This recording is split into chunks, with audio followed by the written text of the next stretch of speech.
And the live stream is on. Great. And let me share my screen. Okay, welcome everyone to the Cross-Network Interoperability with Hyperledger Cacti workshop, our architecture, secure asset transfers, and building connectors for new ledger. Today is Wednesday, November 12th, 2025. We have 4 fantastic presenters today who are going to be sharing their knowledge about Hyperledger Cacti. But first, a couple of short slides. LF Decentralized Trust, we're the Linux Foundation flagship organization for the development and deployment of decentralized systems and technologies. This meeting, as with all Linux Foundation meetings, is held in the Linux Foundation antitrust policy. If you're in Europe, this is generally called the competition policy. But these meetings involve participation by industry competitors. And it's the intention of, I'm sorry, I have something covering my screen. It's the intention of the Linux Foundation to conduct all of its activities in accordance with applicable antitrust and competition laws. It is therefore extremely important that attendees adhere to meeting agendas, be aware of, and not participate in any activities that are prohibited under applicable U.S., state, federal, or foreign antitrust and competition laws. Examples of these actions that are prohibited at Linux Foundation meetings in connection with Linux Foundation activities are described in the Linux Foundation antitrust policy available at linuxfoundation.org/antitrust-policy. If you have any questions about these matters, please contact your company counsel, or if you're a member of the Linux Foundation, feel free to contact Andrew Updegrove of the firm Gesmer Updegrove LLP, which provides legal counsel to the Linux Foundation. This is also held in the Linux Foundation Code of Conduct, which can best be summed up as be excellent to each other. And we're going to get a tremendous amount of work done, and we're going to learn a lot today. And we're really appreciative of the 4 presenters we have for today's session. But if you'd like to get involved more with the Linux Foundation, if this project interests you and the work this team is interesting to you, or the things that they're working on are tangential to what you're working on, everyone is welcome at Linux Foundation Decentralized Trust. Anyone can participate in a meeting, in a SIG call, in a community call, in a project call, as well as on our Discord. We have multiple communication channels. We have contribution guides for projects and labs. You can look for bugs, report a new one in our bug database. We have good first tickets for a lot of our projects, and you can check out the code in our GitHub repositories. And with that, I'm going to stop sharing and turn it over to our 4 fantastic presenters today. We have with us, Carlos Amaro, Weijia Zhang, Venkatraman Ramakrishna, and Andre Agosto. These folks are experts in Hyperledger Cacti. This is going to be a pretty informative, I'm hoping fun and intense workshop.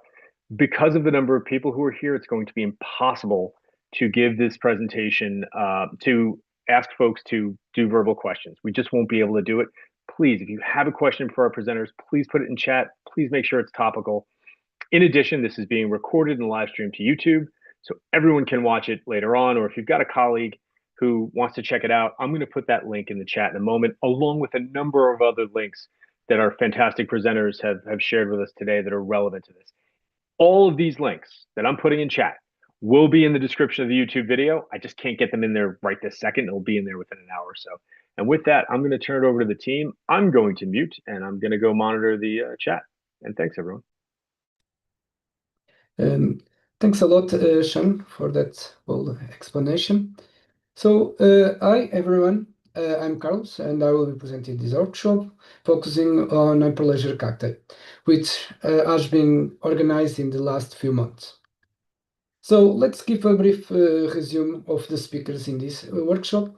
So we'll be starting with me. So I have been contributing to Cacti since March 2024. I'm right now finishing my LFTT mentorship.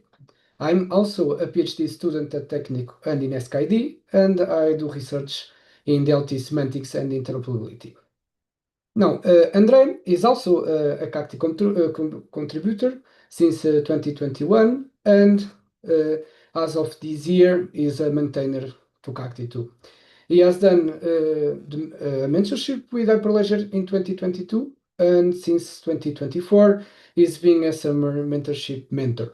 He right now is a PhD candidate at Technic and in SKD, and he focuses on DLT security and interoperability. Andre and I are involved with blockchain.pt for our PhDs, blockchain.pt. is a national agenda in Portugal with the objective to promote the blockchain uses across multiple sectors. It has a lemma that is Decentralized Portugal. So this project is financed by the PRR, Recovery and Resilience Plan, that is a financial program of the European Union funds. This project includes multiple institutions, and we are using contributing to Cacti because of this project to do our PhDs and the other projects inside this project. So continuing with the next speaker, it's Rama. Rama is a senior research at IBM, and he has a PhD in computer science from UCLA. Rama has been a Hyperledger Weaver maintainer since its conception, that was later merged with Hyperledger Cactus, forming the now known Hyperledger Cacti. Oegia is the VP of Engineering at Wenchain. He has a PhD in physics from the University of Nebraska-Lincoln and is a chair of Enterprise Ethereum Alliance Interop Working Group. He is with the Smooth project. So the outline of the workshop is as follows. So in part 1, we are going to do a brief overview of the DLT interoperability and SATP.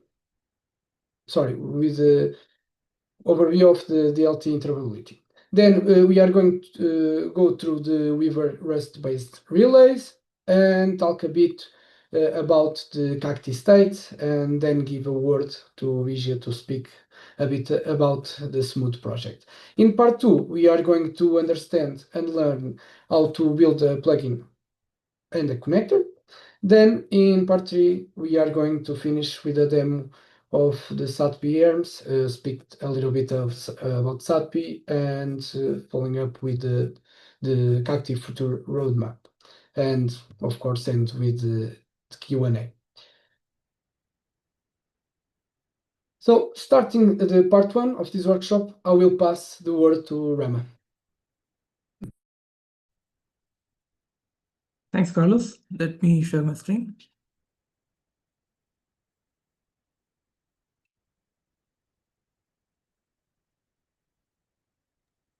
Rama, you should be fine for sharing, and you're sharing your screen now.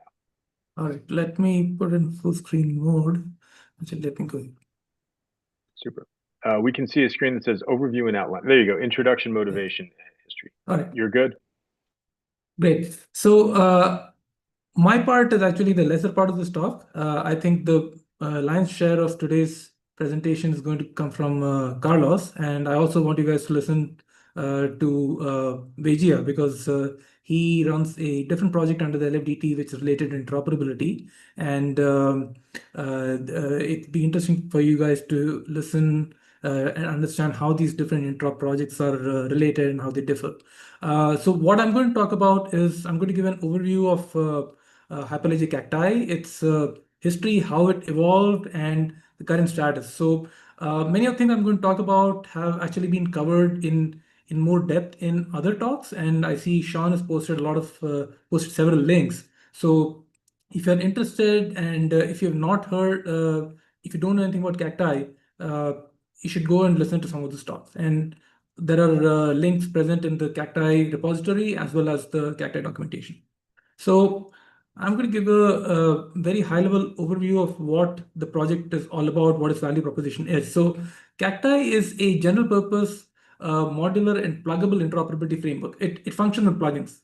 You can there's a legion of things one can do in order to make two distributed ledger networks be interoperable. And so this is a platform that has to keep evolving. And being a plugin-based platform and a modular platform is the only way to go.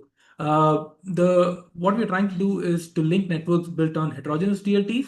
So it's that doesn't mean that we don't want to link two networks of the same type, like two Hyperledger Fabric networks together, but we want to ensure that we provide tools that allow you to do something, conduct operations across two different networks, regardless of what DLT stack they're running on.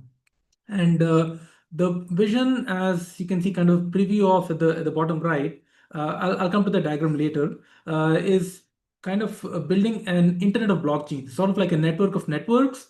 And the glue is what we are trying to provide with Hyperledger Cacti. Now, Cacti was, for some of you, if you've gone to the website, if you've gone to the GitHub repository, you may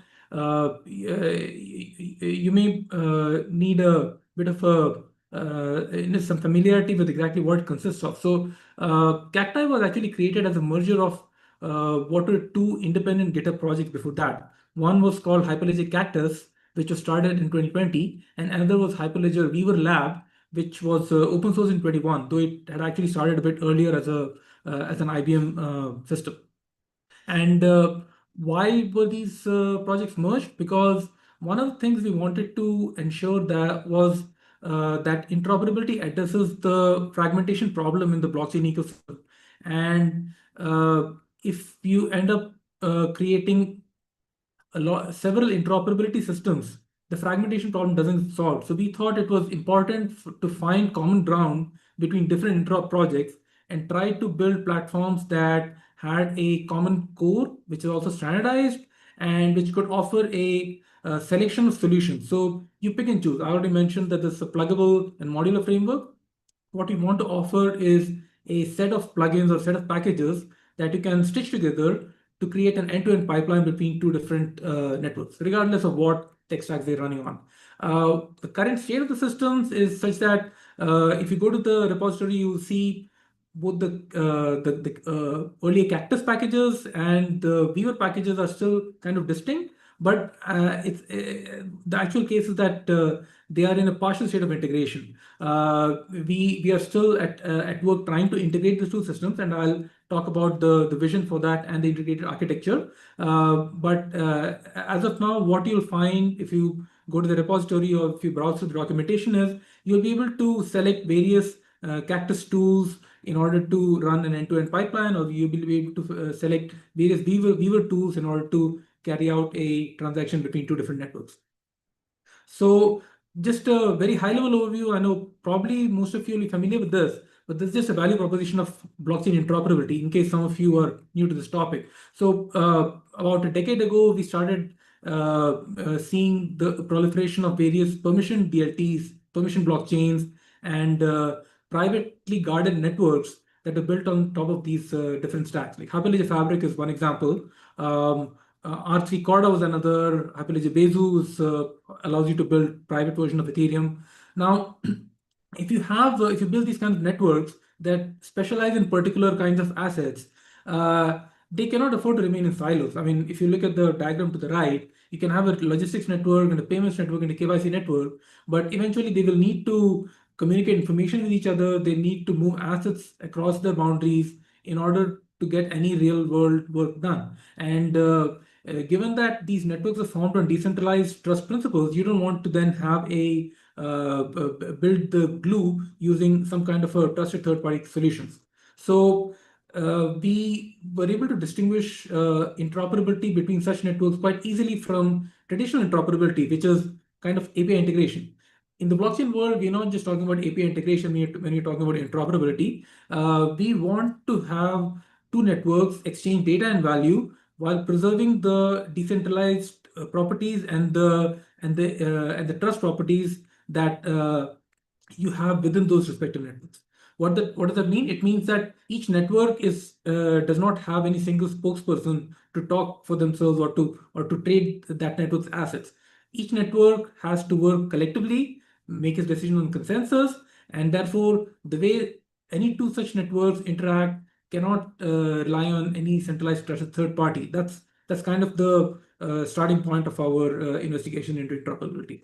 And this is it looks like a somewhat complex diagram at the bottom, but all we're trying to say is that interoperability has various kinds of scopes. You can have interoperability between two ledgers running on one network. You can have interoperability between two ledgers on different networks, but on the same protocol, as an example, Fabric, or you can have interoperability across two smart contracts running on different ledgers on two very different DLT systems. So, but the nature of interoperability itself is kind of the same, and that is because we have a limited set of purposes or use cases that we need to solve, and that's what I'm going to run through now.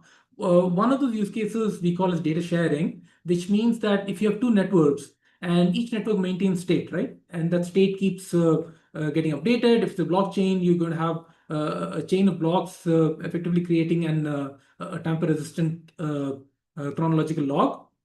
And now, at any point, if you want to know what the state of a particular asset on one network, then if that is important to drive the business process on a different network, we need a secure way of allowing a request to emanate from network B and then obtain a response from network A. And it's not enough for to just create an API like I mentioned earlier. You need some way of doing this in a trustworthy way. You need to convey the proof that a particular data record belongs to a network. The asset exchange is another example of a very important use case. Think of two networks, let's say Bitcoin and Ethereum. A lot of you may have heard of this. Example, two parties want to swap Bitcoin in one network for Ethereum in another network. Now, you can extrapolate that to assets of any kind, but what we want is that the swap happen atomically. And that is challenging because these two networks have completely different independent processes, and they have a very different kind of control flow. But somehow you need to coordinate their activities so that either both the transfers happen or neither does. That's preserving the atomicity property. Now, asset transfer is also atomic in the same way as asset exchanges, and it just differs in the fact that you want to actually move an asset from one network to another. And in the process, what you're going to do is you're going to extinguish the asset in the source network, and you're going to recreate in the second network with ideally a similar kind of value and properties.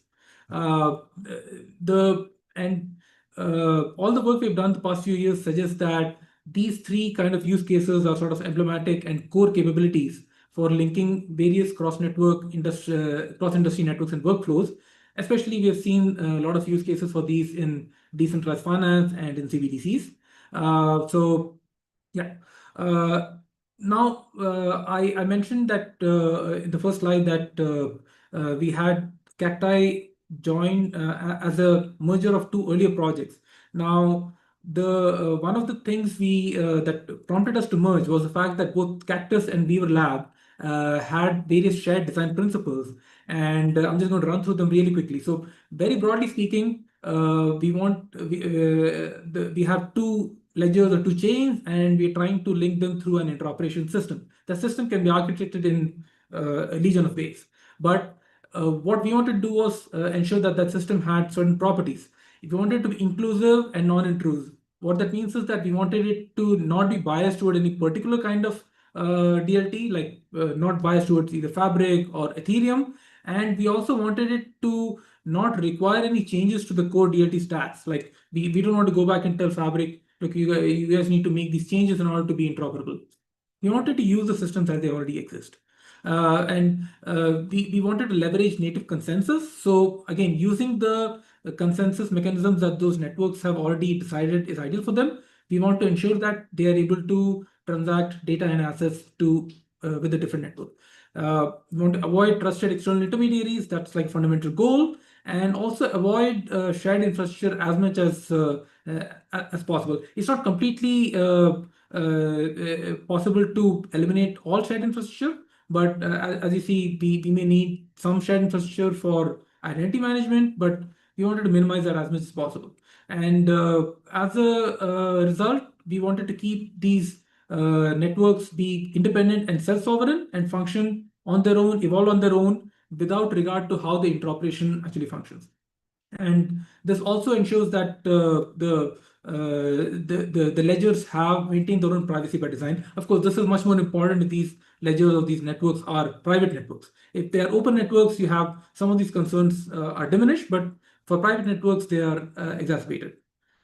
And one of the things we were sure we did not want to do in the beginning was we were trying to provide a different kind of solution than solution that existed earlier, which was it's a system like Polkadot and Cosmos that provided a relay or settlement network through which any two other networks labeled as secondary networks could settle their transactions. Now, that is a perfectly fine way to enable interoperability, but it requires reliance on the primary network. What we wanted to do was avoid that kind of reliance. And initially, when we were investigating this was like an exploration. We wanted to see whether we could do this or how we could do it. And we soon realized that we needed some mechanism primarily involving claims and proofs to be communicated between networks. And in the case of asset exchanges or even asset transfers, you may need to trade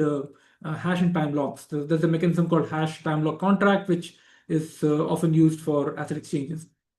And we felt that this such a mechanism requires fewer trust assumptions, allows the preservation of each network's sovereignty and autonomy, and requires less common infrastructure in the middle. And it does not also require too much conformity, the two networks do not have to subscribe to a protocol for a third network in order to be interoperable.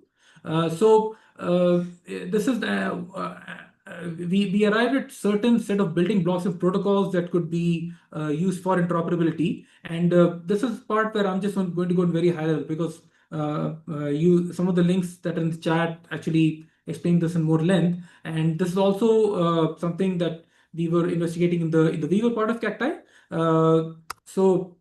What we wanted to how we came upon these building blocks was through certain set of guiding concepts. One was that we needed networks to be able to generate claims with associated proofs, and those claims and those proofs needed to be validated by the receiving network. That enables state to be communicated across networks. And you need policy, especially if they are private networks. You need the networks to do access control for external requests, and it also needs to have some policies that say what is the standard of proof it's willing to accept. So and then just leave the networks to do their own consensus and just provide enabling glue to do the transactions. So we arrived at a certain set of core network capabilities. These involve access controls, generating or validating ledger state proofs, the ability to lock an asset or to pledge an asset to a different network, the ability to claim an asset that's been pledged by a different network, the ability to mint an asset or burn an asset. All of these are the building blocks for the three use cases that I talked about earlier. And similarly, in the middle, you need some kind of relaying mechanism. Here I've shown a pair of relays. Now you've seen Cacti, you can have this in different configurations, but you need some mechanism for relaying information between two different networks. And we arrived at particular basic functions for that as well. Using these some combinations of these capabilities, we can support generic data sharing or asset transfer or asset exchange protocols. There is also another important thing we need for private networks, which is if you what we call the data plane is where data and assets are managed across networks. But if the stakeholders in the networks are not able to identify each other, it's kind of hard to do any authentication or proof verification. So what we need is an identity plane, or that's a term we used, and we wrote a research paper on that as well. This is an identity plane allows the ambient syncing of identity and configuration information between networks that then sets the basis for the networks to do data and asset trades. And this relies on data registries, for example, LFDT or Hyperledger Indy. So I flashed this in the first slide, just flashing it again. You can see the vision of Cacti as you want to achieve it was a network of networks, or you can call it an internet of blockchains or an internet of DLTs, where you can do an asset transfer between networks or data shares or asset exchanges, and they may be linked by decentralized identity registries. Now you see particular elements called out here, relay and node server. So you can have what is the relaying mechanism or the communication mechanism between two different chains or two different networks. So we have two kinds of ways you can do this in Cacti. One was one came from the older Cactus system, which provides what we call a node server, or we call it an API server, into which you can plug in arbitrary business logic in order to carry out whatever cross-network transaction you want. On the other hand, at the other end, you can have a pair of relays, each relay working on behalf of its network, which communicates only with another relay of a different network that enables a decentralized asset transfer or a data share or an asset exchange to happen. So you can have both a sort of a centralized way of doing communicating or trading assets between networks, or you can have a completely decentralized way of doing that. So we offer a spectrum of capabilities. Using any of these, you can build your Internet of Blockchains. Reconciling the two systems, I'm just providing brief history, because if you are really interested in working on this project, as I hope many of you will be, then you need to understand the basics of the systems. So the system on the right is sort of like the architecture diagram for Weaver, and system on the left of the architecture diagram for Cactus. And we wanted to reconcile the two. It was not that easy because the systems were designed from in very different ways, even though they had common design approaches to begin with. So the Weaver relays and the Cactus node server have some relationship, in the sense that they are both engaged in communicating messages between or instructions between two different chains. In Weaver, what we call a driver. In Cactus, we call it connector, and soon in the, through the integration, we're just going to be leaving left with the word connector. Connector simply means a way to drive transactions into a particular ledger, or a way to extract information from a ledger. And you'll need one ledger connector for every given DLT type. So we have a ledger connector for Fabric, we have a ledger connector for Ethereum, we have one for Corda, and so on. So thing is, once you build it, you just need to reconfigure it for use in your scenario. On the other hand, the node server or the relay, you just build it once and you can use it for whatever DLT you want. Finally, we have application helpers or client libraries, which also there's some commonality between the corresponding features in the two systems. And those are libraries which allow you to, which you can import into your application and thereby drive cross-network transactions. So we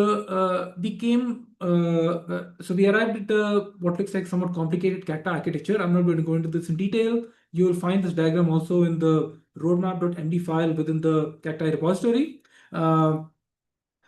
It's a somewhat more simplified view is here, where what you have is, if you look at this part on the right, that shows all the modules you may exercise in a given ledger, over a given ledger, or in a given network. You don't have to exercise all of these. We're just pointing out all the features that you can use or that are available to you. Just acting above the ledger, we have what we call a common operators module, and these provide those core functions that I mentioned a few slides earlier, like the ability to mint assets or lock assets or to generate proofs. And we want to be able to do that in this kind of in the smart contract language that works on a particular ledger. So if this ledger is a Hyperledger Fabric ledger, we are going to provide a common operators module written in the style of Fabric chain code. If Ethereum, we're going to write the COPM as a set of Solidity contracts. If it's Corda, we're going to be writing it as a set of what are called Cordaps. And above that, we're going to have the DLT connectors, which can drive transactions into the ledgers, but then we're going through the common operators module.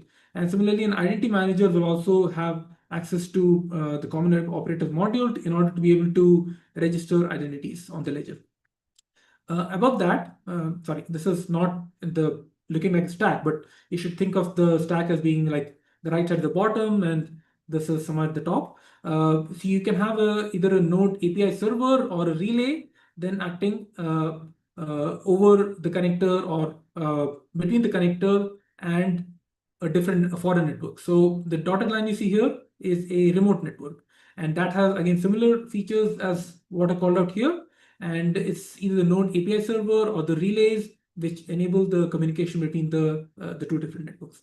So just giving a very high level overview, and if there are questions, I'll be happy to answer them. But yeah, this talk is not focused on the integrated architecture. I just want to show it here to motivate the fact that we have something that is well thought out. It's just that because each project, the previous project, Cactus and Weaver, were already quite well architected, and they had their own dedicated set of engineers. It's been kind of hard to drive forward the integration work. And Carlos has done a great job this year. He's been engaged in building common DLT connectors that merge the features of Weaver and Cactus. And we would love to have others volunteer if you're interested in a venture like this. So, by the way, the common operators module was also built by a Hyperledger mentee last year, just like Carlos, Jennifer Bell. She was the mentee in 24.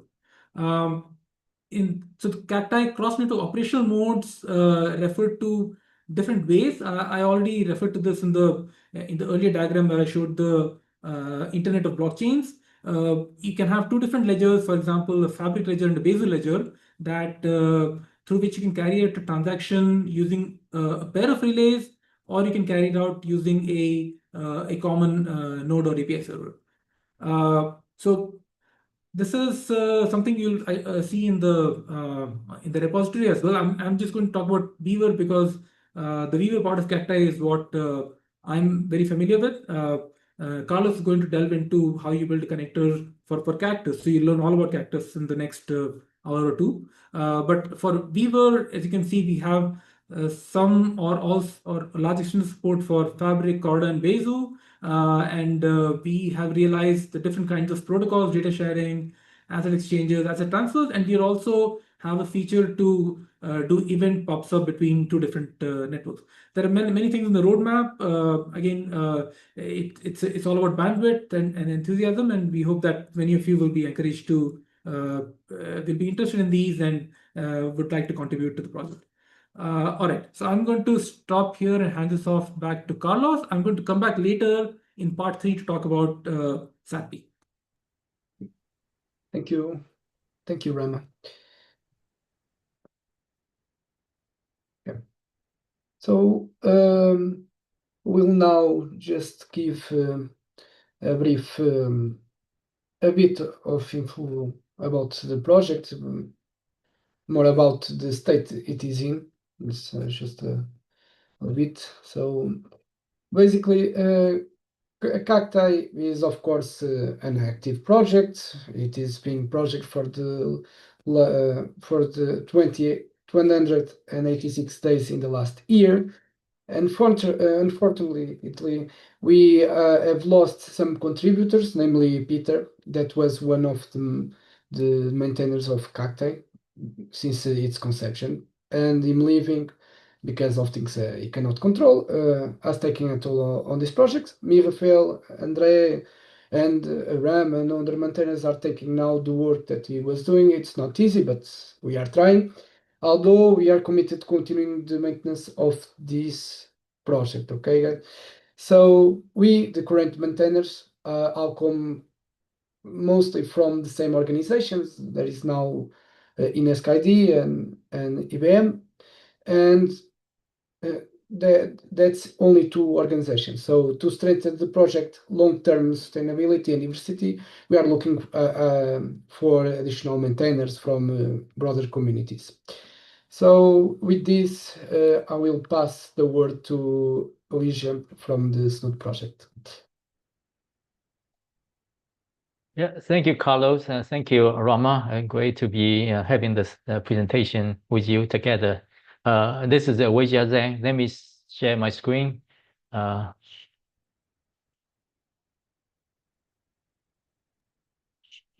can you see the screen?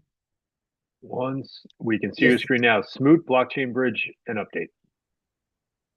Okay, cool. You're good to go. Yeah, cool. Yeah, Smooth is a new LFDT project. It is also an interoperability project, and the difference is that we know interoperability is very broad, and interoperability needs standards. And I am chairing this EEA Enterprise Ethereum Alliance interoperability working group, and we have a EEA interoperability specification, and where we specify what kind of smart contract you need to have, what kind of functions you need to have, But EA is not a open source entity, and we kind of established a project called Smooth under this LFTT. I gave a seminar back in June this year, and there have been some update. And the goal of my presentation today is to give an update to things that we have done with the new project of Smooth.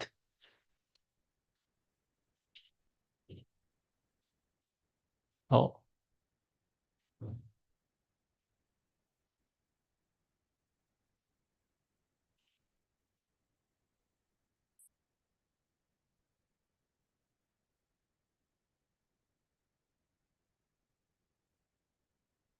Let me see, to make it into the presentation mode.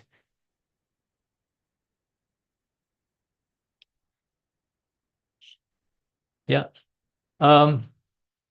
First, about the Smooth project. Let me see if I click. Yeah, update first. I think there have been some updates.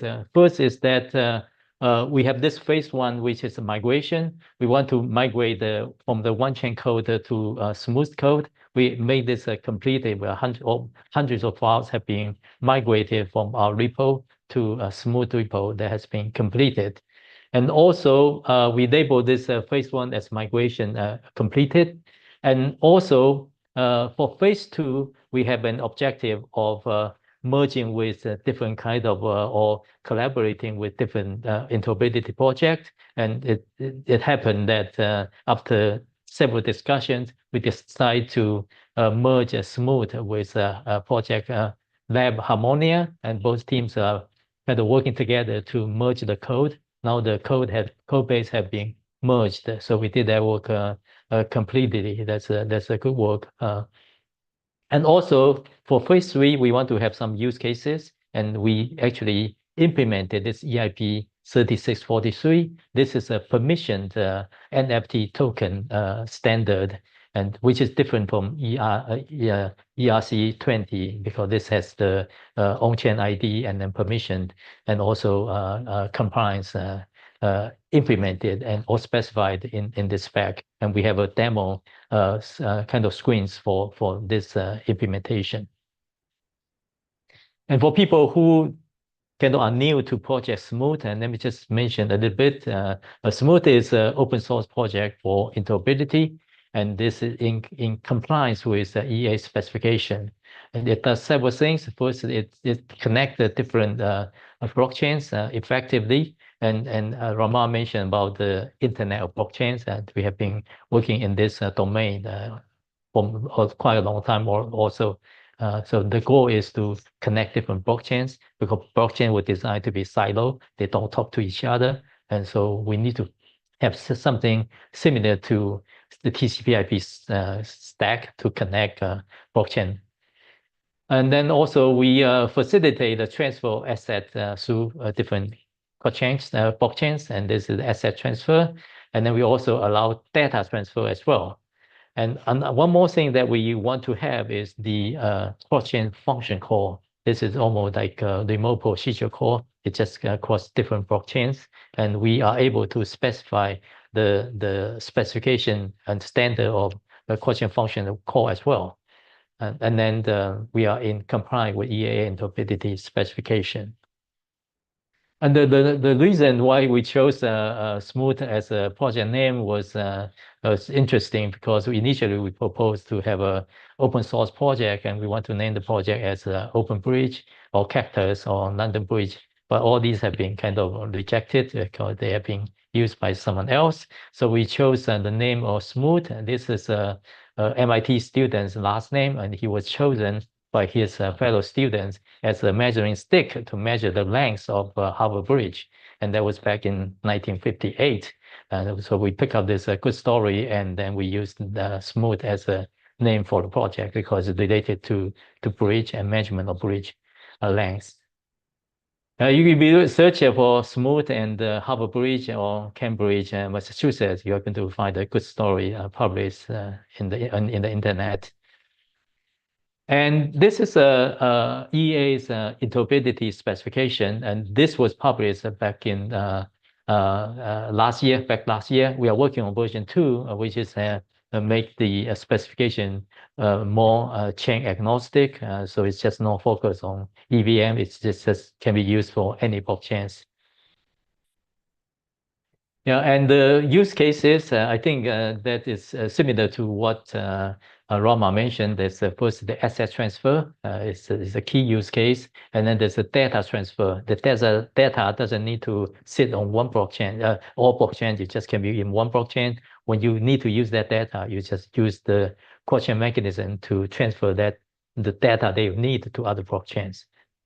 And also, we want to build core-chain applications across different network. You can just put your core-chain application, for example, exchange or some yield lending platform in one blockchain, and then you can use asset on other blockchains to interact with this application through core-chain mechanism. And then we support both public to public, public to private, and also private to private blockchains. Yeah, a little bit architecture is we kind of divided the architecture into different modularized components. We have 3 layers, which we have the messaging layer, and we also have the function call layer, and then we have the application layer. And this is a kind of more detailed kind of rendering of the architecture. On the top screen, top part are users. They can use different wallets to interact with core-chain applications. And these core-chain applications can provide the function of asset transfer, data transfer, and then command transfer. And then you have the smart contracts sitting on different blockchains, like different type of blockchains and different consensus blockchains. Okay, you have EVM, you have non-EVM blockchains. We support different kinds of blockchains. And then you have the off-chain component, which is relayers. The layers are kind of running off-chain, and these relayers need to work together to prevent the collusion. And there are multiple ways to do that. One way to do it is the multi-sig. You have multiple nodes signing a message to make sure that it's secure. And then we have a MPC as well, multi-party computing, to make sure that there's no collusion. For example, you can say that you need to have 15 nodes signing the message, and then out of 21 to make this message valid. And then you also have this GKP, zero notice proof, and then you have light cards, and then some hybrid method. You can combine these methods together to ensure that messages can be transferred securely to the other chain. Yeah, and then the reason to modularize these into modularize into layer is that you can build different frameworks. For example, you can today we can build the core-chain framework, and then we call it export, and then other users, developers can build the application on top of it. So the messaging layer provider doesn't need to kind of pay attention or doesn't need to worry about the application logic, and the business project team can build application on top of it. For example, like a regular asset transfer program could be just like 20 lines of code. You can design a core-chain application on top of the framework that we provide. So it's very, very easy for developers to leverage the framework. Yeah, and this is the code structure. I think if you look at the smooth GitHub, you can see the code structure there already. It's open source.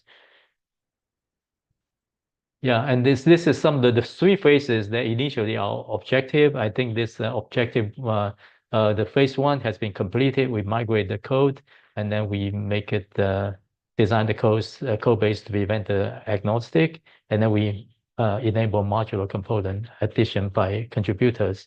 And then this phase is done. And the second phase is the converge. We want to work with different projects, and then today we successfully merged with Harmonia code base already.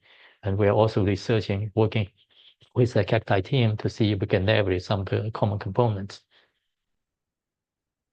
Yeah, and the phase 3 is to have some implementations, and then one of the things that we did, it was to kind of integrate the EIP. I have a typo here. It's EIP 3643 here, and today I can show you some of the demo demo screens. Basically, the difference between this 3643 versus 20 ERC20 is the compliance, the regulation check. Yeah, and let me show you just how this EIP 3643 asset transfer look like. Because I don't have enough time for live demo, so I just try it and then copy the screen here. If you open up the web page for EIP 3643 cross-chain, you are going to see a page similar like this. You have a source chain today like Polygon, and then you also have Ethereum chain, and both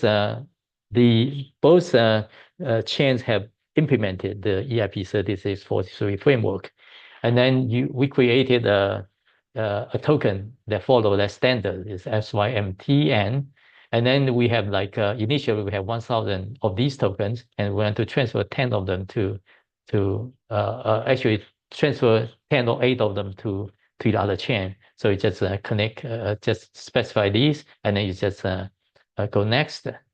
And then you need to confirm, make sure that that the target address is not an exchange address. And this is well, there are a lot of complexities when you go to user interactions, because the cross-chain is very complex when you are using it. If you send the asset to an exchange address, you lose the control of the asset. So we need to make sure that it doesn't go to exchange address. But there's no way we can whitelist all the exchange addresses. You just give a warning to the user saying that you should send it to the address that you own. And then you just specify that, confirm it.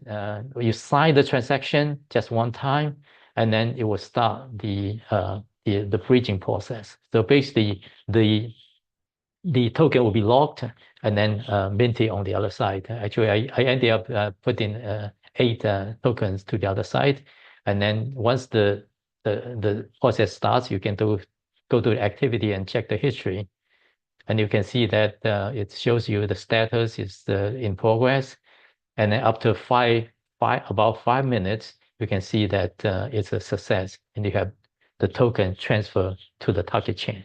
So using the framework that we built with Smooth, it's very, very easy to build business applications on top of it.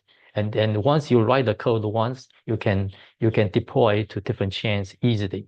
And so with the standard and with the open source framework, it's very, very easy for third party, for developers to develop their own applications. So this simplifies the work a lot. And also, because we have standards, we consider various things, security, and also the finality, a lot of things that need to be considered are considered through the framework. So that improve the efficiency a lot. Yeah, so we are a new project, so still need a lot of help. We want help from people, experts to join the technical steering community. We want people to join the maintenance group, and we also want people to write and contribute code to Smooth. Yeah, and there, of course, there is information. There's first, the announcement was made earlier, and this is the link. In that link, you can see the Discord, GitHub, and meeting information in that link. And also, on the second link here is the EES specification link. You can click that for EES specification. Yeah, I think yeah, I'm going to pass this back to Carlos. Yeah. Before we do, Weijia, we do have a question from Jerry. I'm still unclear. Is Smoot a complementary approach to Cacti, serving different use cases, or another approach to accomplishing similar use cases? It seems to be the latter. Well, I think it seems to be the later one. Yeah, I think it's a different approach, and we have different focuses. Okay, this one, the one main difference is that the Smooth is in compliance with EES specifications. So we want to be able to write the code once and then deploy to different blockchains. And then also we have kind of simplified the layer structure. Once you specify the smart contract functions, the layers can be done different ways, as long as it's kind of able to securely transfer the message to the other side. So we just make that layer implementation to be very, very open. While connector, you need to follow a specific format, and then you need to have connector on both sides. So these are major differences.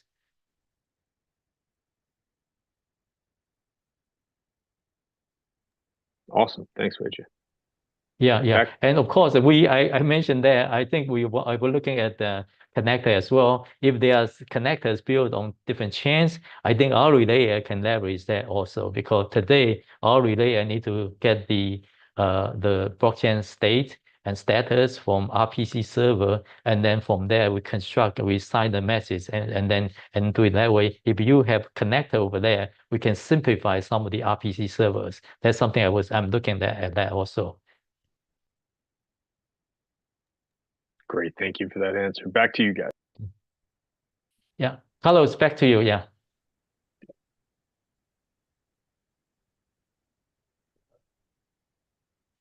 Thank you, Weijie. That's a very interesting project.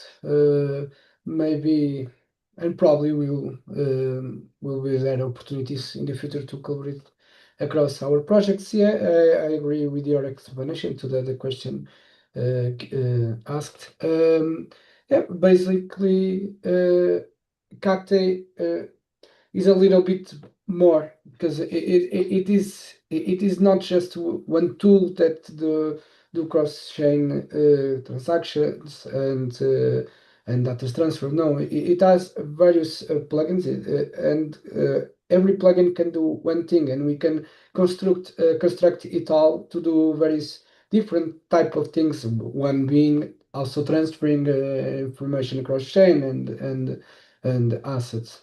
But yes, and of course, I see in all of these and in both of our projects a way where we can collaborate and get far with our projects. Yes, I think they all have a lot of potential, of course.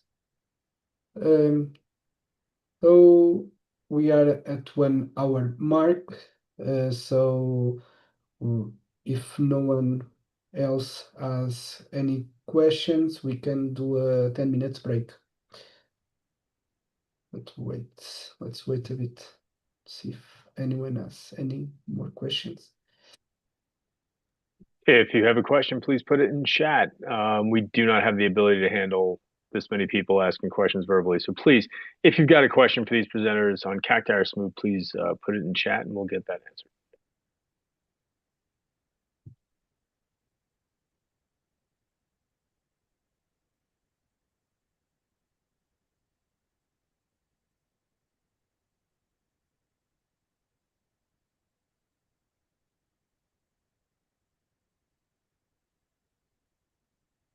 Okay, so we'll do a small break then.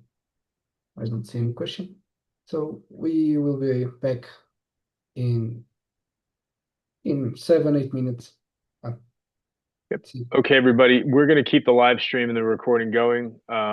So if the presenters want to mute, that would be fine. We're going to get back to it at about 4 minutes after the top of the hour, and give everyone a chance to take a bio break or get another cup of coffee or water or something.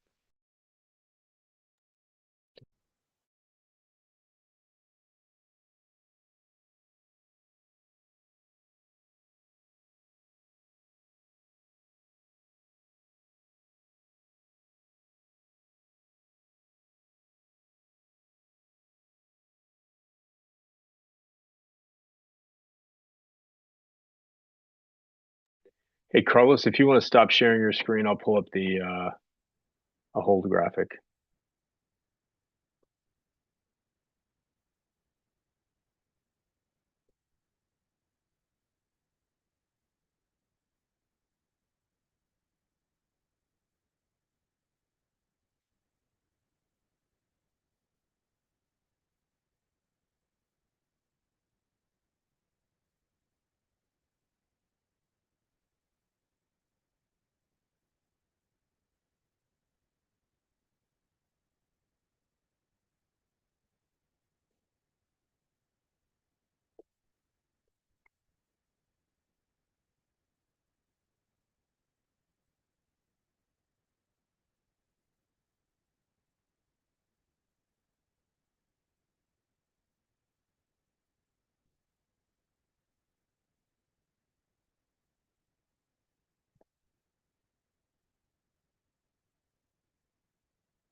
I think we are fine to resume the workshop. And we're back.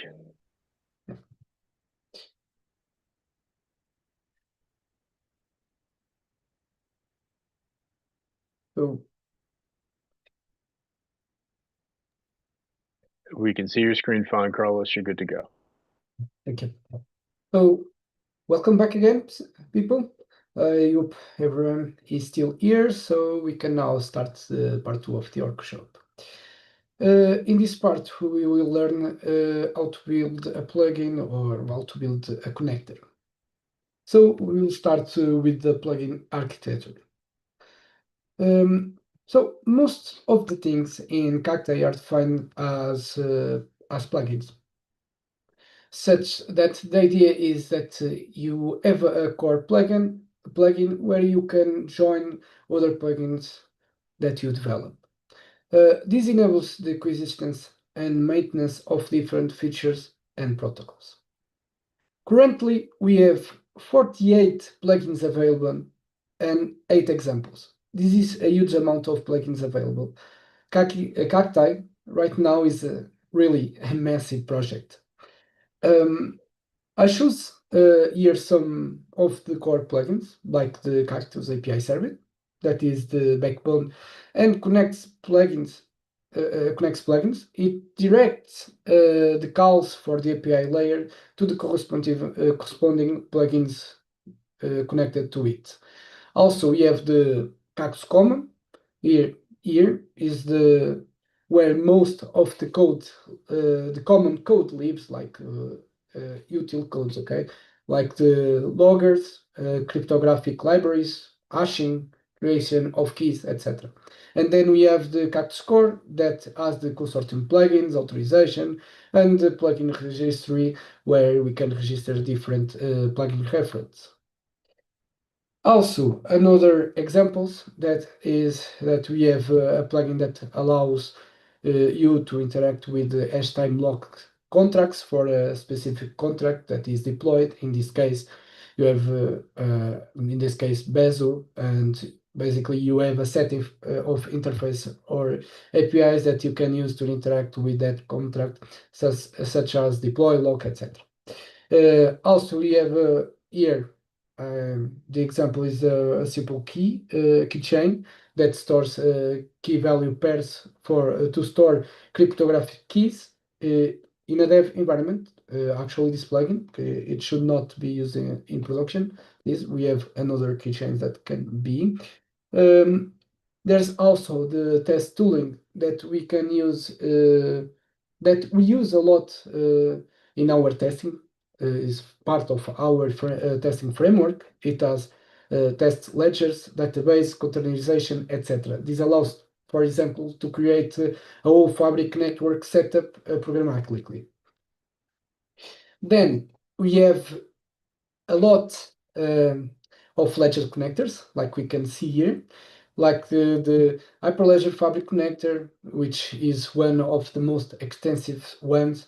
These are the plugins that have the functionality to interact with the ledgers, and they mostly wrap up SDKs of the ledger clients to methods that are the same between them all. There are a lot of blockchain technology that Kite does not support yet, but of course they can be it can be complemented with this. Bitcoin, Quorum, Polygon, Solana, etc. These are some of the examples of the plugins that can be created, some of the connectors that can be created. Of course, we need help to do so, and if you are interested in Cacti, but there is no support to the ledger you want to use, please help and contribute. You are very welcome to do so. Here, this is an example where we can create a plugin registry. The plugin registry is an object that contains an array of plugins, and in the right, with this registry, we can add plugins dynamically and serve them to an API server. So passing now to the core part of this workshop. So how can we build a connector? So just giving a brief comment. In this workshop, we will not show how to set up the project environment, follow up with this past workshop here. There they explain how to do it very, very well, okay? So the plugins in Hyperledger Cacti follow this type. Basically, we code in TypeScript. We use Yarn to manage the node models and dependencies, and we use Jest for our testing framework. Although we mostly use this, you are free to add other technologies that you want to use or need to use. Okay. So the first step to create a plugin is to create a new package. So the package that you want to create should be created here on this folder, in the package folder with this name pattern. Okay, that should be Cacti type flavor. So type is if it is a connector, a keychain, a database, etc., and the flavor should be what type of technology it is for, like for Fabric, Bezo, something like that. Okay. So now that we created a folder in the package directory, we need to create this base structure inside with the files changelog, with the README, where we describe the package and how to use it, the use case, etc. The package.json is where the Node scripts and dependencies are described. If you already used Node, you know what I'm talking about. All the package follow this structure in the source folder, okay, where we divide basically the main code, that is the feature code implementation, and the testing code, and inside them we divide the code per language to be easier on the maintenance and to know what we are talking about. Okay. On the right, we have an example where the package uses Solidity for contracts and YAML. It's just an example. And finally, the testconfig.json that is used to configure how the TypeScript compiler behaves. In the package.json, we need to change the name of the project to @Hyperledger and the package name. This @Hyperledger will be changing soon, but for now it is how it's right now on the repo. It will be @Hyperledger Cacti, but yeah. Also, in the tsconfig, we need to ensure that it extends the Hyperledger Cacti base TypeScript config, like is shown on this picture. Now, going to the root, in the tsconfig.json, we need to add our package so it compiles with the rest of the code. And note that here the sequence matters, and we have always a lot of problems with this. People forget sometimes. We need to be careful of the sequence, because if we depend on certain dependencies that are on the Cacti repository, those need to be compiled first. So after all of this, we just run yarn configure that compiles and setups the project. It's a script that we have on our project, and we cross our fingers, hope for the best that it compiles. If it compiles, congrats, you have added a new package. So after adding our package, now we actually need to implement it in the Cacti way. So to do so, we need to implement certain interfaces, do tests, of course, to test the code that we implemented, and to add our plugin to the CI so it runs when new changes are made. So starting with the implementation, you have to implement 3 interfaces for it to be a plugin. So there is the plugin interface that every plugin in Cacti implements that which has 3 methods. And those methods are used to identify the plugin. Okay, those methods are the get instance ID, get package name, and on plugin init. This on plugin init is very important because basically is a method that when you start up a plugin, it will trigger that method and you'll run something. And in this example can be, and in an example, it can be like a open API server. The next interface is only necessary if we are implementing a connector. It has just 4 methods that are used to connect with the ledgers, basically uniforming the communication between all ledgers to the Cacti. Okay, these methods are the deploy contract that is used to deploy a contract, chain code, or whatever that the LT calls it. The transact method that is used to transact with the ledger, and get consensus algorithm family, and as transaction finality to know if the ledger has transaction finality. If we want to our connector or plugin to be deployed in the or with the API connector, with the API, or to have the API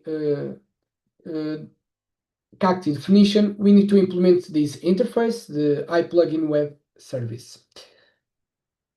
So now I'm going to show you the Fabric connector, a brief part of its implementation, where the tests are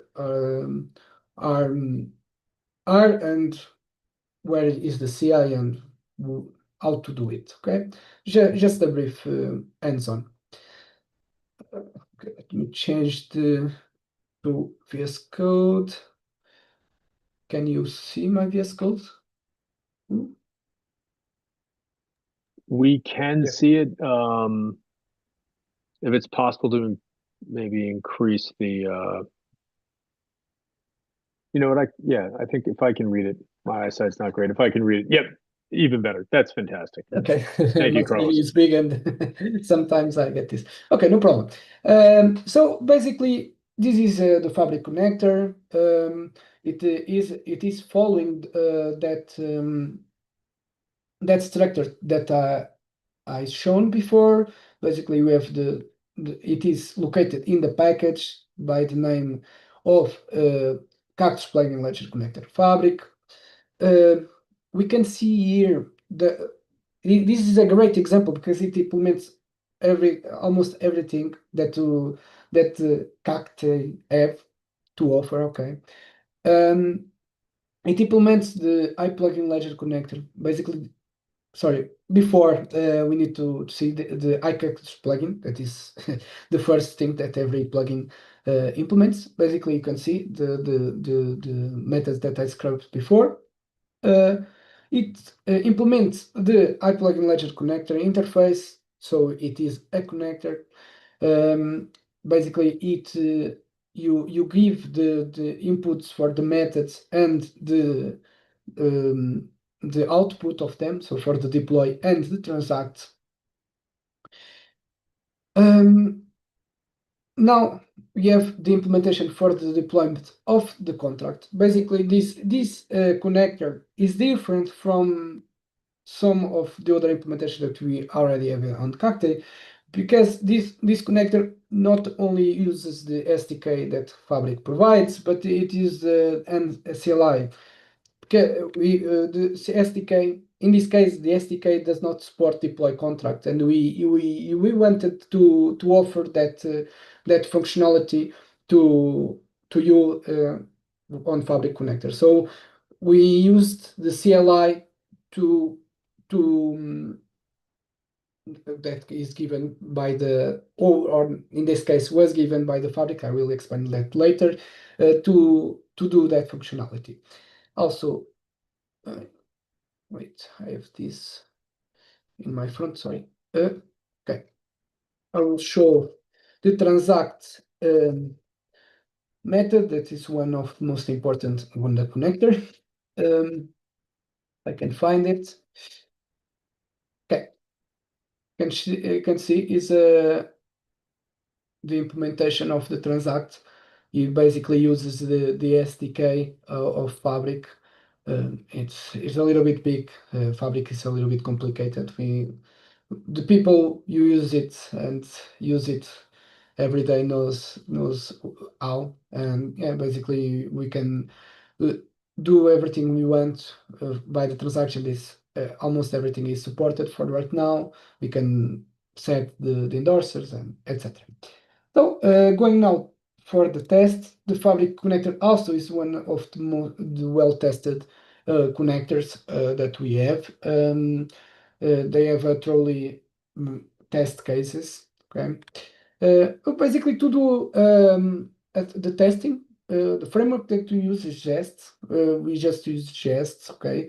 Basically, we just need to do this, describe, put the name of the plugin or what the test is doing, and each iteration basically does you describe what it does and implement. For the here we can see, because this test uses the Fabric, is an integration test. It uses the ledger, the Fabric ledger, to test if it works. And we are using one of the features that we have on Cacti, that is this Fabric test ledger. It's in an image of the Fabric samples, or of a Fabric ledger, the Fabric network that is already implemented with the peers and the orders that we need. Okay. After doing this testing, we just need to add them, create a workflow on the CI, because we are using Git actions for our CI. The entrance of the CI is this ci.yaml on the Cacti, and to create to add your plugin to the CI, basically create a job, give it a name, and set up with the necessary things, and use this script that has the functionality to deploy, configure all the repository, and run the testing following this pattern. Okay. Okay. So I will come back to the presentation. Change the screen. Okay. Can you see the slides now? We see example Fabric connector. Okay, fantastic. Okay. So like I said before, the Fabric connectors use the Fabric SDK and CLI to communicate with the ledger. Sometimes implementing a connector goes beyond the TypeScript, and sometimes you need to deal with problems that appear as time goes on. And this is an example that occurred this year. And I resolved this as part of my mentorship that I mentioned before. Mentorship with the FDT, of course. Basically, the connector in the deploy contract method implementation used the CLI that was a container that was provided by Fabric, that was used to communicate with the peers of the Hyperledger Fabric. And that image was discontinued by the Fabric developers. So to us to continue giving you or offering this feature, we needed to create this CLI, and it was a little bit tricky to do so. Okay, and sometimes that's how it is on the world of development. And you can check and use, if you want, this image in the link below. Okay. So is there any question? So we are at the finish of the part 2, and I'm fine to answer any question. If you've got a question for our presenters, please put it in chat. Thanks, everybody.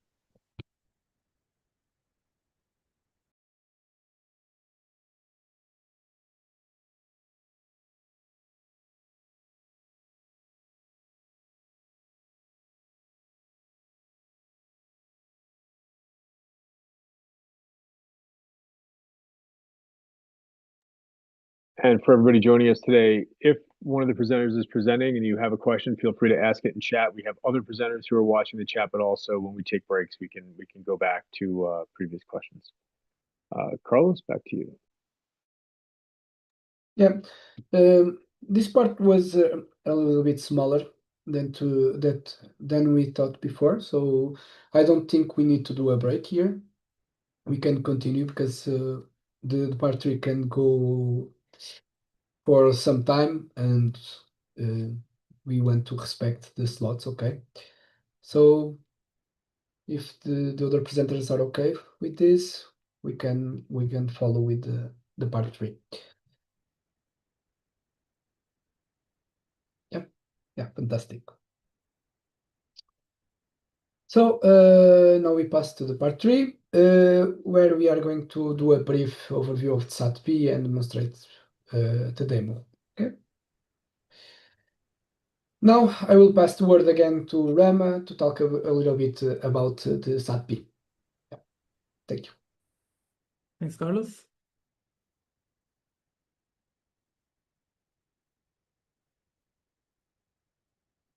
All right, you can see my screen, I hope.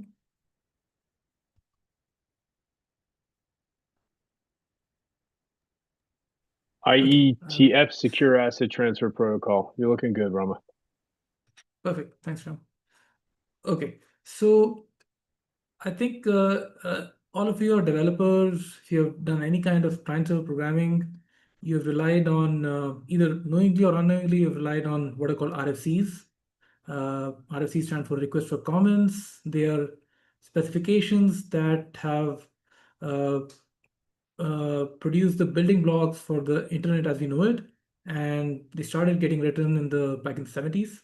In fact, you have RFCs for TCP, DNS, HTTP, and so on, all of the fundamental protocols that you can think of. So the IETF is the organization that under whose umbrella these RFCs get brainstormed and then specified, and what they produce are standard documents. So if you want something to be standardized, the IETF is one of the places to go. You also have W3, the World Wide Web, which has its own set of standards documents, but the IETF is probably the oldest one out there.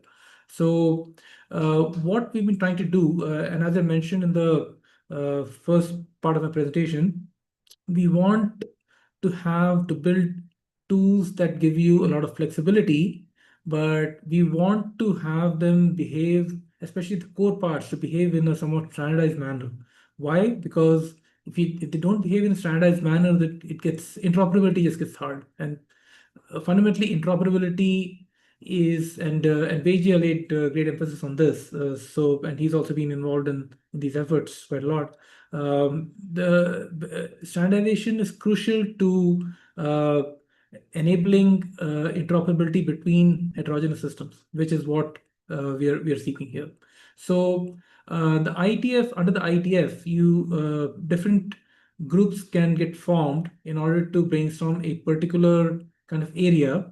And the Secure Asset Transfer Protocol working group was formed about 3 to 4 years ago to try and standardize an asset transfer protocol between any two chains. Actually, it's not focused on blockchains per se. You can use the protocol to transfer an asset between any two systems. One side could be a traditional centralized system that's managing a digital asset, and the other side could be a distributed ledger.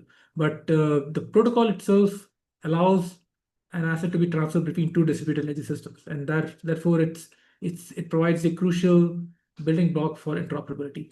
And many of the Cacti maintainers have been actively participating in the SATP effort, and also will be co-authoring RFCs whenever they come. So I'm just going to give a brief overview of this because I want you to see how the SATP protocol is actually built within Cacti, and Andre is going to do a demo on that. So the Secure Asset Transfer Protocol began with researchers from MIT, Quant Network, IBM, and others. And the working group was formed in 22, so that's a little over 3 years ago. And until very recent, the working group continues to meet and brainstorm these specifications at every IETF meeting. And there are 3 of these held every year, one as recently as last week. And the drafts are being reviewed to make them ready for acceptance as official RFCs. So once that happens, they will get an official RFC number. The goal for this is, sorry, I should have brought the banner up first, is what this group seeks to achieve is to enable blockchain and DLT networks to interoperate and trade assets securely using standardized vendor-neutral protocols. So any specifications you do here, and you will recognize this from the classic specifications of DNS or HTTP, that they're all vendor-neutral. You don't need to have one particular company or one particular brand build a server in order for it to be able to talk HTTP. Any server can just look at the specification and follow the protocol. Similarly, what we want here is we want, by vendor here, by the way, we mean different, could be different private networks, could be different DLTs themselves. Like we don't want the standardized protocol to be biased towards Fabric or Ethereum or Corda or Solana or Algorand. So what we want is that a protocol which treats the networks as opaque systems, but allows them to transfer assets between each other. And this is the model. And the model, as you can see, confirms to or looks somewhat similar to the inter-network communication model that I showed earlier. And in fact, all of us, myself, Vijay, and Carlos here, we've shown in different ways. So you have 2 networks, and each network has its own gateway, and the gateway is supposed to hide the details of its network behind it. It's supposed to keep the details of the network opaque. And what that means is that the secure asset transfer protocol, which is going to be spelled out in the RFCs, lies in this middle yellow zone. It's all about the protocol between 2 gateways. It doesn't care what lies behind.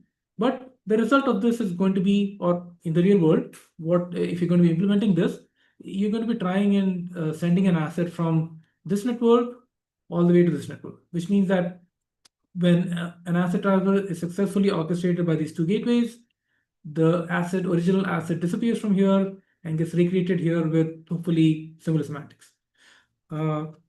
So there are 3 drafts that are being considered for RFC status. One is an architecture document. And the architecture is pretty much laying out the diagram that I showed in the previous slide. It's talking about gateways, about gateways being vendor neutral, and about ensuring that the networks are opaque behind the gateways. And then we have the heart of the SATP protocol, which we call SATP-core, which spells out the actual protocol. And this protocol is inspired by a classic distributed database protocols involving 2-phase commits and 3-phase commits. And sometimes we call it a 2.5-phase commit. That's sort of the kind of protocol that we have, which I'll flash in the next slide. And then we have another spec which lists out various use cases for not just asset transfers, but also for the different modes that I talked about early in the presentation. That is data shares and asset exchanges as well. So the SATP-core protocol looks like this. So as you can see, it's quite long and complicated. I'm not going to go into this in detail. There is, by the way, there is a reference given to a SATP-focused Cacti presentation or a Cacti workshop that happened in May of last year. So please go and check that out if you're interested. The SATP-core protocol, as I mentioned, is like a 2.5-phase commit, which means that it requires extensive coordination between the 2 gateways in order to ensure that they both are on the same page, which is really what a commit protocol is about. And we have 4 stages. In the first stage, each gateway is trying to discover the other gateway's network capabilities and asset characteristics. This part is not in the scope of the current RFCs, but it will be in a future RFC. In stage 1, we are trying to establish a transfer context and an agreement between let's call them the stakeholders Alice in network 1 and Bob in network 2. So the goal being you want to transfer an asset from Alice in network 1 to Bob in network 2. Stage 2, you're carrying out the locking part, and that is an asset gets logged in network 1. Locking is very important. It's a crucial operation for any kind of cross-network asset operation, because if you cannot lock an asset, somebody else or a different part of your network can come and do something with that asset, and therefore you get a network in a bad state. So in order to ensure that an asset is fixed and ready for transfer without it being disturbed, you need to have the ability to lock it, and for that lock to be respected by everyone in that network. So locking is a very key process, and as you can see, it's quite long. And then correspondingly, there's a mint and a burn, which means that the asset gets recreated, which you call a mint on the network on the right, and correspondingly at the same time gets burned on the network on the left. So we're specifying here the message formats, the failure modes for the different gateways, how they recover from failure, and how and how to manage backups and so on. What is not in scope in the specs are crash recovery and how you log the protocol and so on. But because when you have to implement this in a real system, you need these things. So in Cacti, you will see not just an implementation of the core specs, but also these other things, which are very crucial to actually moving an asset between two different networks, if that's your use case. There are various other specifications that are going to be considered for a recharter. What a recharter means is that if the original goals of the working group have been fulfilled through the specs that have been produced, then you try to move on to solving other problems. So the original charter said we're only going to focus on the transfer of an asset from one network to another via gateways, and that's the problem we have solved with these specs. We need other things. We need the ability to address networks. There's something that Vejia, who talked about Smooth, has been actively developing. There is gateway crash recovery, which Rafael, who's a team member of Andre and Carlos, has been developing, and Carlos, and Andre have done the implementation for that within Cacti. There are specs for common asset profiles and schemas so that you can communicate semantics of assets across networks, despite the fact that they might run on very different tech stacks and might have very different kind of consensus protocols. And there is views and view addresses and request response. This is the data sharing kind of mechanism that I talked about earlier, where you need to request for state, and then you need to be able to validate the proof that accompanies state from a foreign network. And then there is a secure asset exchange protocol, which has also been started.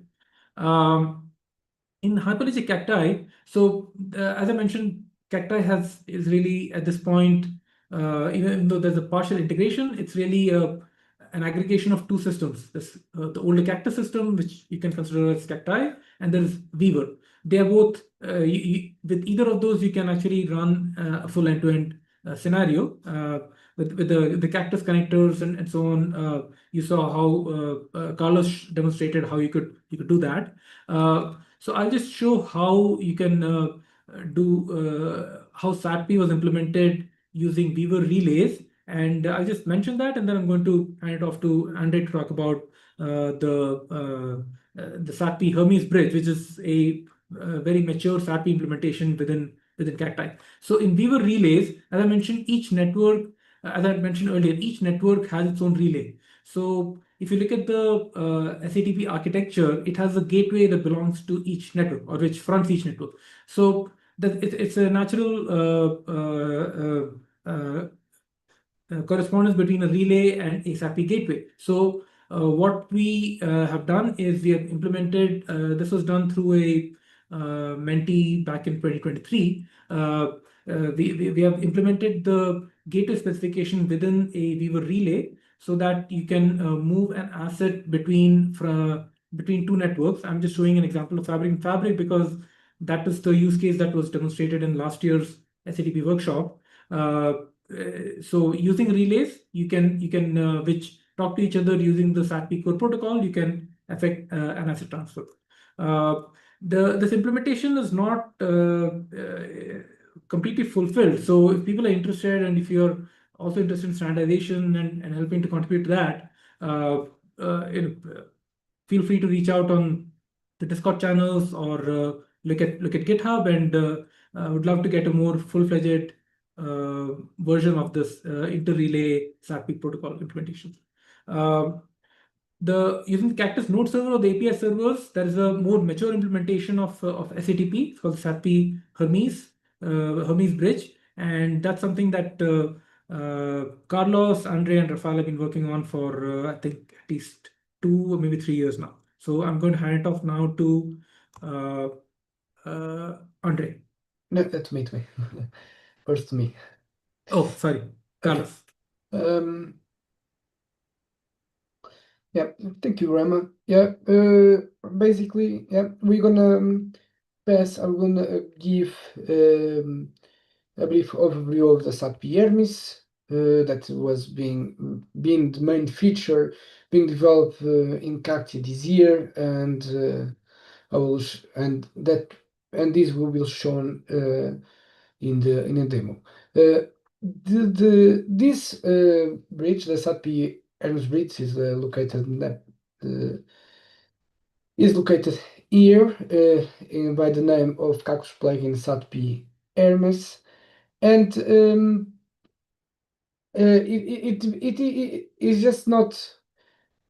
It is being a workplace of various academics, not just me, Andre, and Rafael. It's at least for the last year, it will be at least 8 people that are being continuously working on this. And like I was saying, it is a workplace for the academics like me and Andre. I did my master thesis within the package and Cacti about this, okay? And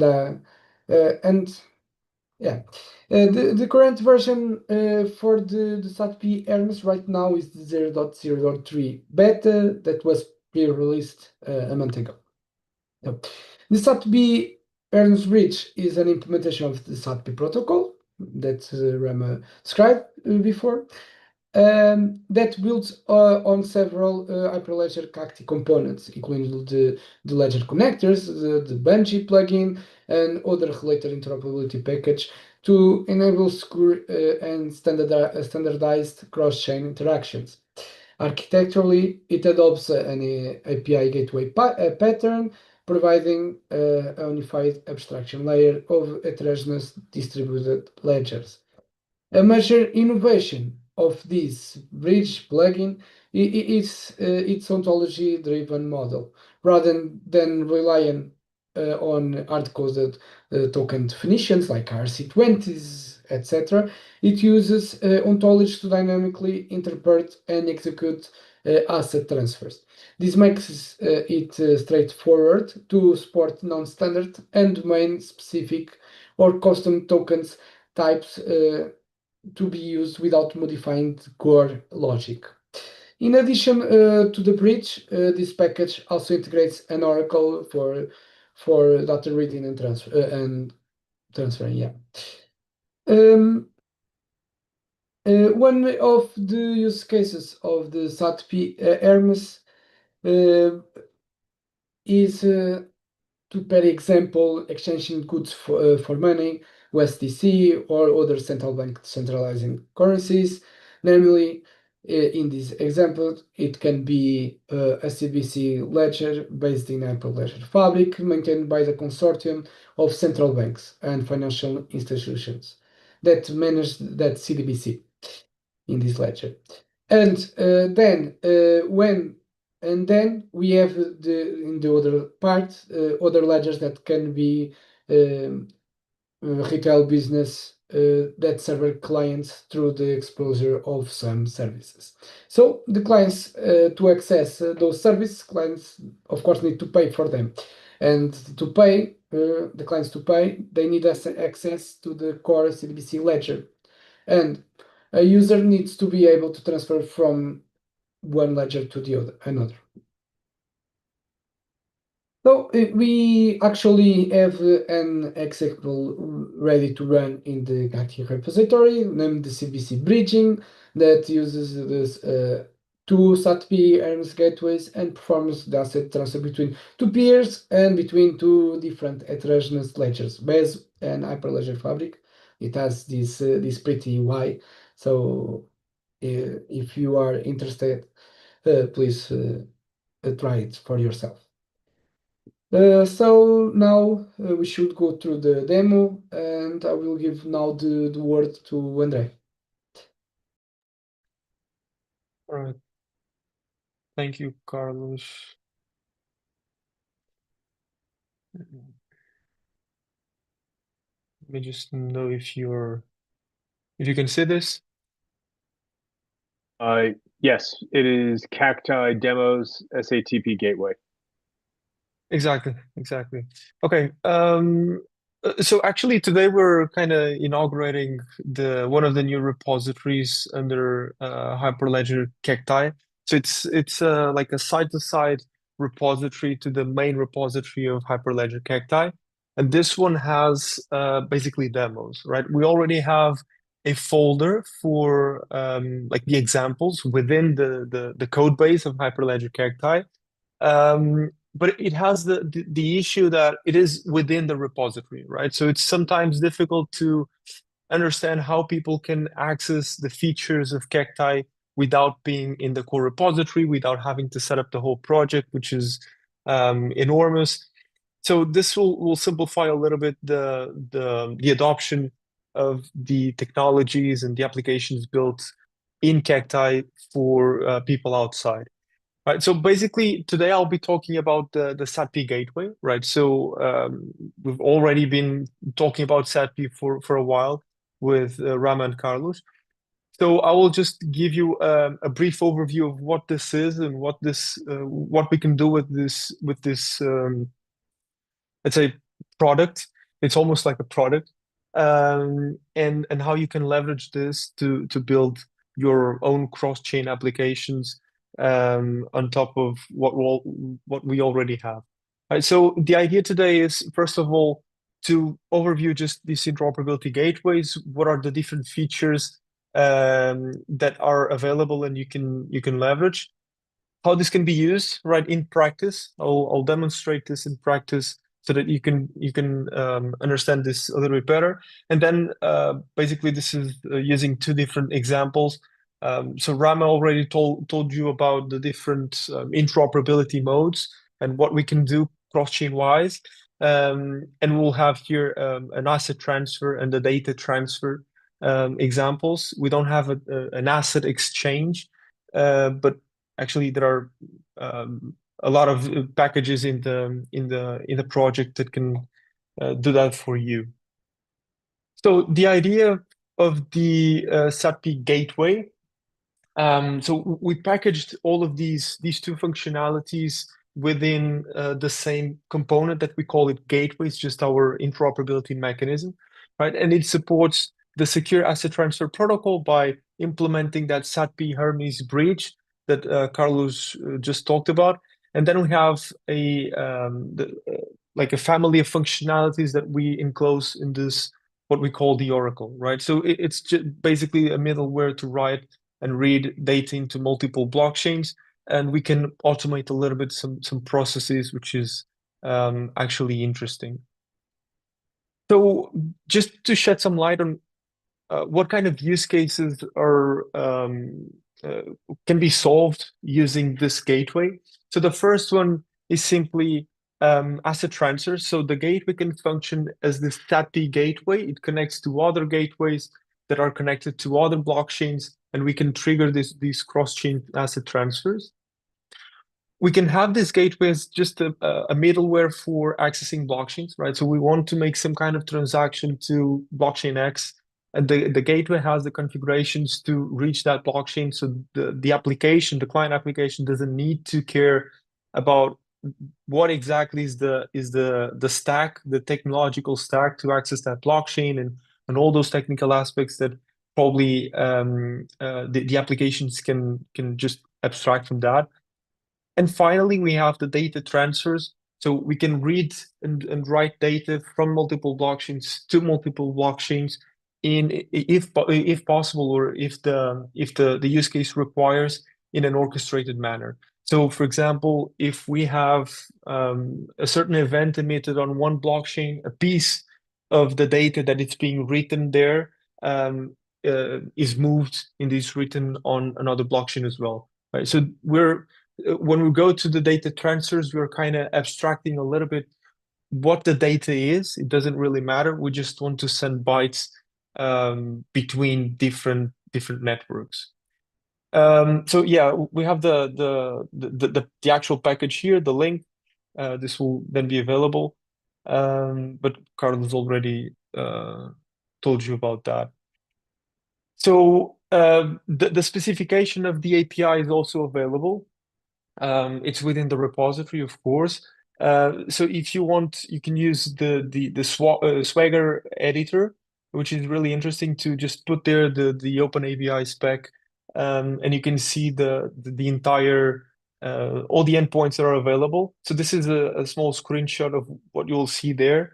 So for example, you have a transact endpoint just to make the cross-chain transactions. You can consult the integrations. We call integrations of the systems to which the gateway is connected. These can be blockchains, this can be non-blockchain systems. We have some admin endpoints to request the status of sessions, getting a little bit more information on the different sessions that are ongoing right now on the gateway. We have health checks. We have audits. I think we don't have the other ones right here, but we have audits. We have the Oracle endpoints, all of them, and this is basically so this is separated, right? So this is transaction, this is admin. We have the Oracle. We have a bunch of different endpoints. So these are basically the services. Each of those is actually an endpoint. And this is what is available in the gateway related to SATP, right? So we have some of these services. I will just explain them briefly. So transact again. So we execute the secure asset transfer protocol based on the configuration, the source and destination networks, and the tokens that are being transacted. We have the audit. So basically, when you request an audit, it gives you all the information related to a SATP session, all the messages exchanged, the hashes of those messages, the signatures, any kind of proofs that you'd like, that the actions actually, or the transactions actually went through in each of the blockchains. Every single information is available when you request this service. Again, integrations, just all networks to which the gateway is connected to. And we have some other ones also, like to get the bridge address, the contract that is deployed, that has the logic of the bridge within the blockchain. Sometimes it's not fixed, it's not constant. And we have the Oracle related endpoints and the Oracle related services. So we have the register service. So basically, it allows us to register periodic tasks that will be executed once some condition is met. So we can have a condition that is like every 5 seconds. It's like a polling, or we can have something that is based on event listeners. Right, we have event listeners set up for EVM blockchains, for Hyperledger Fabric as well. Those are the examples that we have been working since the last year. We have I forgot to move the slides forward. So we have the unregistered task in the middle. It's just unregistering a registered task that is still active. And we have execute tasks. It's basically executing something, but just once, instead of having that periodicity in the action. Right. So this can be a read, an update, or actually both, where we take information from one contract, one blockchain, and give that information to another one, another contract in another blockchain. And as well, we have the status service.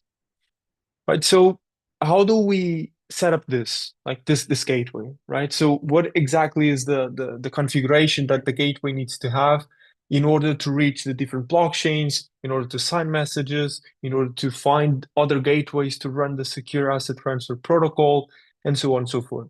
So the gateway requires a configuration file. It has a little bit this structure that we have here. So we have a list of counterparty gateways, first of all. So it's basically configurations to reach, with the most important things like the URLs to reach other gateways. Of course, we may have features on top of these, having specific permissions for specific gateways to interact with each other, but simplifying the whole thing, it's just a set of configurations of the other gateways and to which blockchains those gateways are connected to.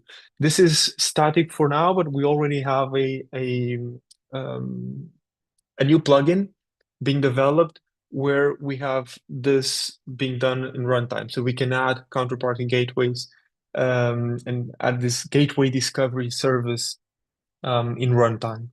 We have local repositories and remote repositories. So these are basically to store logs from the execution of the protocol. It's very important to guarantee the integrity of the logs and the integrity of the gateways, the protocol accountability. And then we have the actual configuration for this gateway, which is in the cross-chain config. And we separate this from the bridge configuration and the Oracle configuration.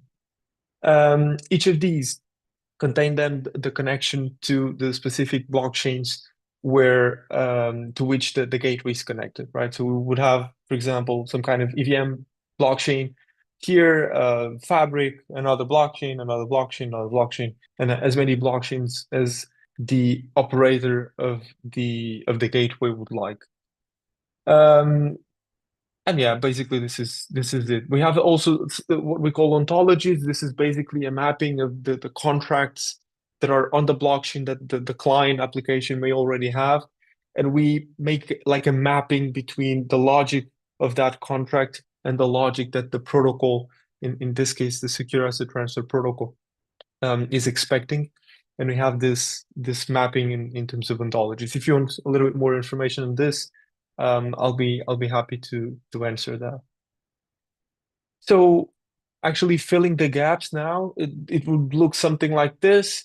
So the idea of the gateway is just with mocks, of course, the versions of the protocol, the secure asset transfer protocol, in terms of like the IETF draft, what is the version?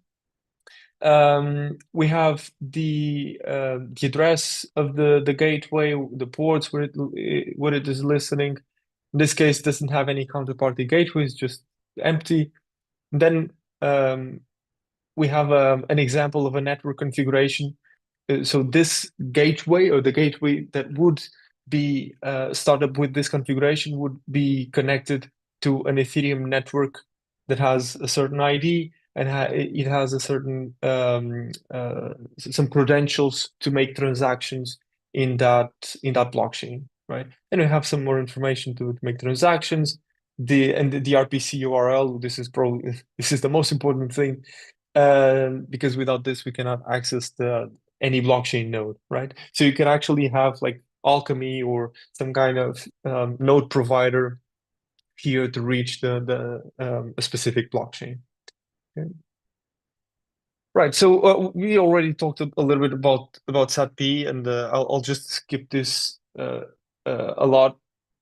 So I just wanted to show a little bit this image that has basically the different components that are involved here. So we have the two gateways to run the protocol. We have client applications, and if we want to put a layer on top of this, we have organizations that are underlying or above the client applications. So it's important to think about interoperability as these different layers: the organizational layer, the semantic layer, the technical layer, which is probably just the messages exactly being exchanged here.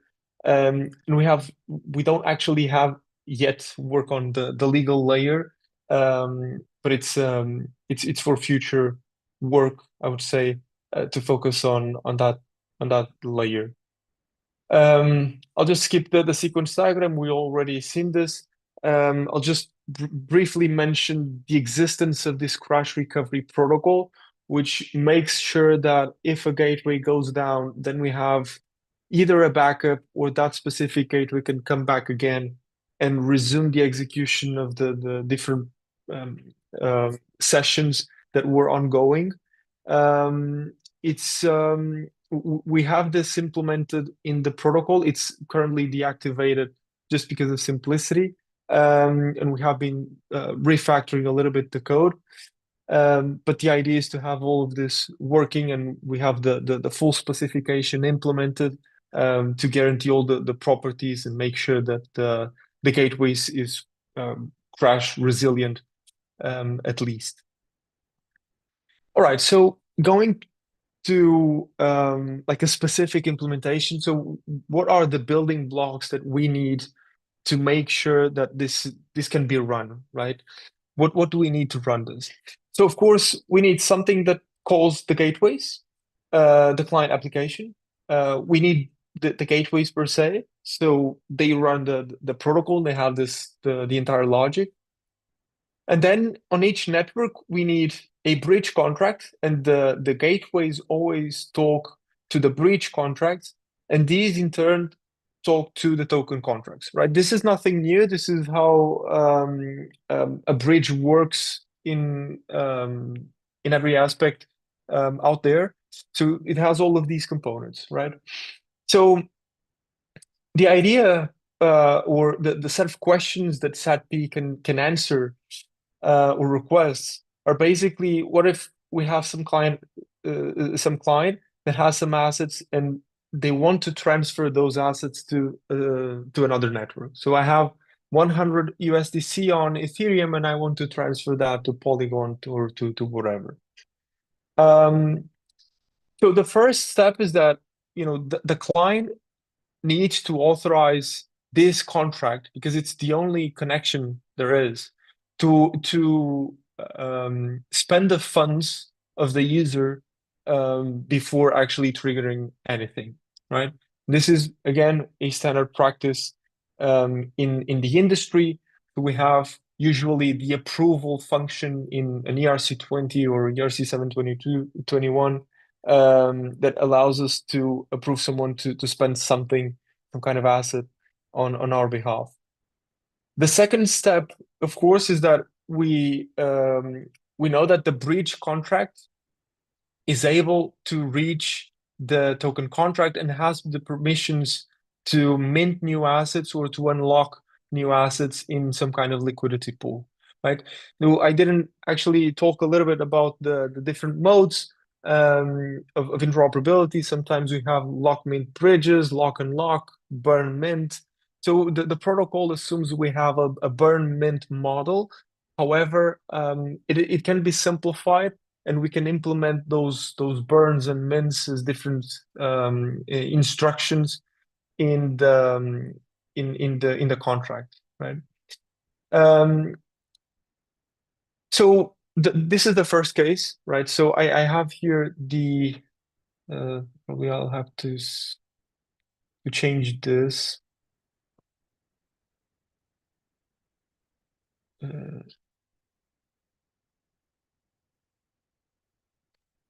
Yeah, it'll probably see VS Code, and I'll probably have to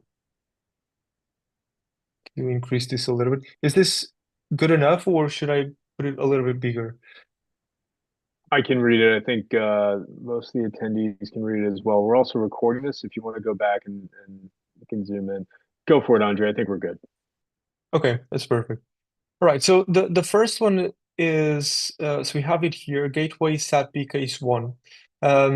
So the idea for this example, and we have here the README, So the idea for this example is to execute the secure asset transfer protocol using the gateways, right? And we have here the examples of how to run the gateway, right? So we have a folder with it's called EVM. It has all the contracts and scripts to execute things, to set up network, an Ethereum network, and deploy the contracts that we need to perform this. So this is we actually need like 5 terminals for this to work. So what I'll do is I'll start 2 different blockchains, right? 2 test blockchains here, using hard hat, right? So the first one is an Ethereum network listening on port 8545, and the second one will be on 8546, right? So we have 2 different networks running locally.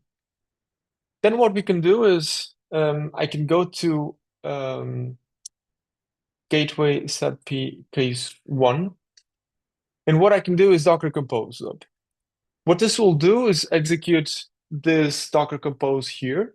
It has 2 different services, and each of these services is a different gateway, basically, right? We are using the a Docker image that we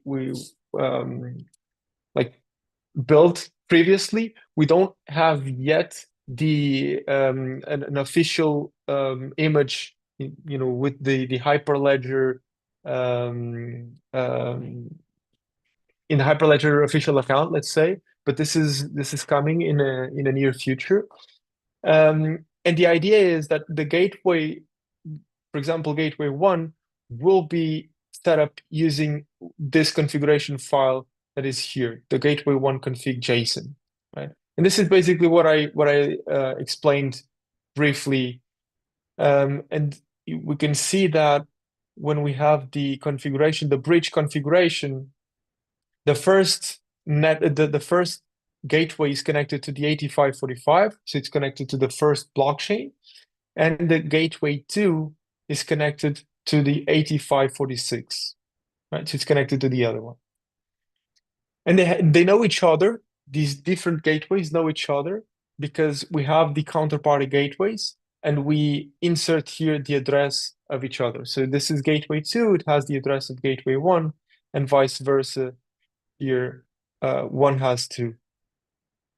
So if I simply run Docker Compose up, it will create both gateways. We have a folder where we have the information for each of these gateways. So we have logs here. If there are errors, if you just want to see the output, actually I can show you here just the different endpoints that are being exported here. Basically all of this, a portion for SATP and a portion for the Oracle. Actually, it's just the first, right? Oracle from here down and SATP above. And basically what we can do is then run a set of scripts that are already here. If we check, for example, the integrations, and I will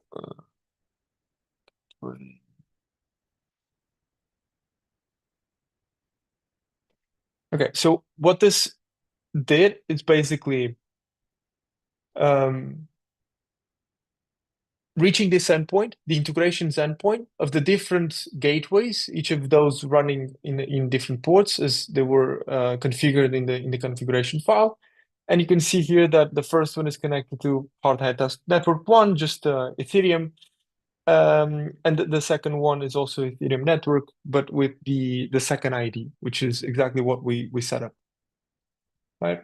So now what we can do is we have the networks, we have the gateways. I don't know if you saw, but when I ran the gateways, there were some transactions happening here. So because there were no bridge contracts at this point deployed, the bridge deployed them on startup, but we don't have yet token contracts, right? So I'll just come here and I will run this script. The script, it's basically just deploying an ERC20 contract.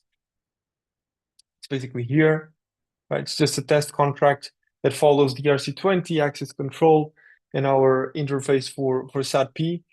And it just follows the usual ERC20 contract, right? So this mints 100 tokens to the user address and sets that as an allowance to the bridge contract in a way that the user approved the bridge contract to use these 100 tokens. And now what we can do is just call this transact. And if we open that, it's calling the endpoint transact with these parameters that are basically information about the asset on the source blockchain and the asset on the destination blockchain, each IDs of the blockchains, the contracts, the addresses of the contracts. This is all static for now in this example, because whenever you just spin up a hard hat network, the addresses and the contracts will always be, if they are done with the same order, they will be exactly the same. So if I do it like this, you probably saw some transactions happening on both of these blockchains, and you can see the information about the session that just happened. You can see here that status is completed, or done completed.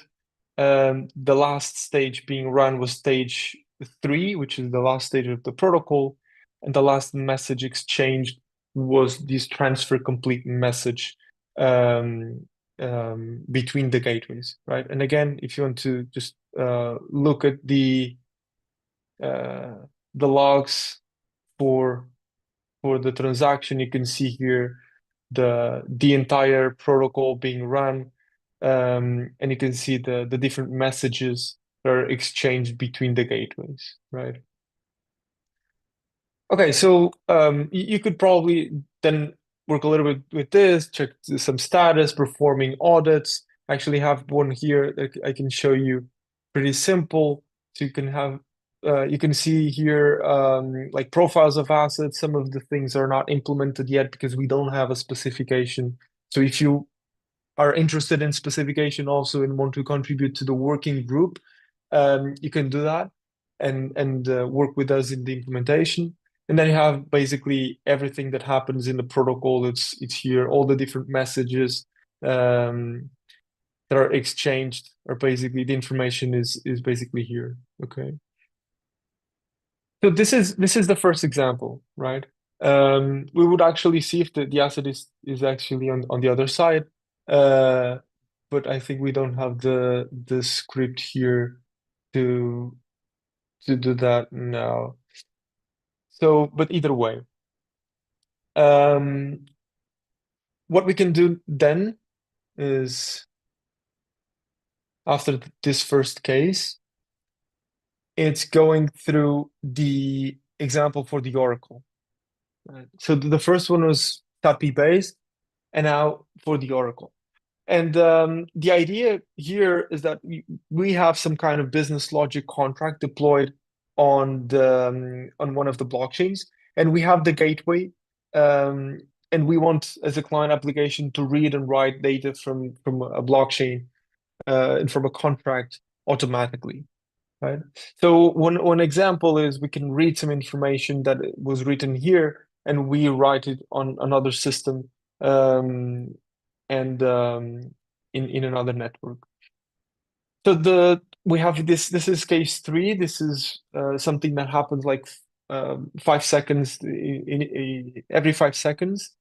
And we have case 4, which is basically setting up a listener on the network, on the original network, and listening for specific events. And whenever those events are emitted, then we trigger something on the destination blockchain, right? So we write that that information, the whole information, or just a piece of that information to the destination blockchain, right? And I can open that here.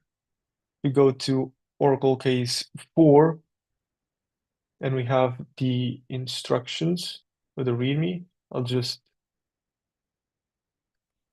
start the blockchains again, and go to the Oracle SATP case 4.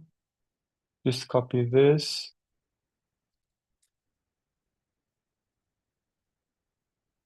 And we don't need this one. Okay, so the idea now is we have the gateway. Now the gateway has a different configuration, right? So we have a different config file. Actually here we only have in the Docker Compose a single gateway. We could have multiple. However, to simplify, we have just one gateway with this configuration file, and the configuration file in this case doesn't need any counterparty gateways because it doesn't need to interact with any, right? However, in the Oracle config, we have the information of network 1 and network 2 such that it can reach both blockchains to read and write information. So if I start up the gateway, we already have the blockchains running. We have here an example of a bridge of a business logic contract that simply has a mapping of records. It has an ID and data, right? So it's just to write data and get data based on certain IDs. It's very, very simple. And if we deploy, let me grab one at a time. Oh God. I don't want to do this, but it's simpler. All right, so if I do the first one, it deploys the Oracle contract, and then the second script deploys the Oracle contract on the other blockchain, right? So we have both blockchains with the same contract deployed. Finally, we can come here and set up the event listener. I will show you the code very briefly. So again, a different endpoint, Oracle register, and it has a certain set of configuration. So the parameters are the source network, ID of the network, the contract name, ABIs, and address of the contract on the source blockchain. And we have the information for the destination one, right? Exactly the same thing. In this case, we need the method name because we need to know what kind of method are we calling on the destination blockchain whenever we have the data. We have the task mode set up to listening, event listening, and since we have event listening, we set up this object of listening options where we set up the signature of the event that we are listening to and the parameters that we are going to filter. And this is why we need the ABIs. I skipped this a little bit. This is why we need the ABIs such that we can leverage the name of the field that we want to extract the information from. And then this information will be written on the destination blockchain, right? If I didn't want the data and I just want the event to trigger something, I could actually add here a method params, and set data would be called using those parameters. Right?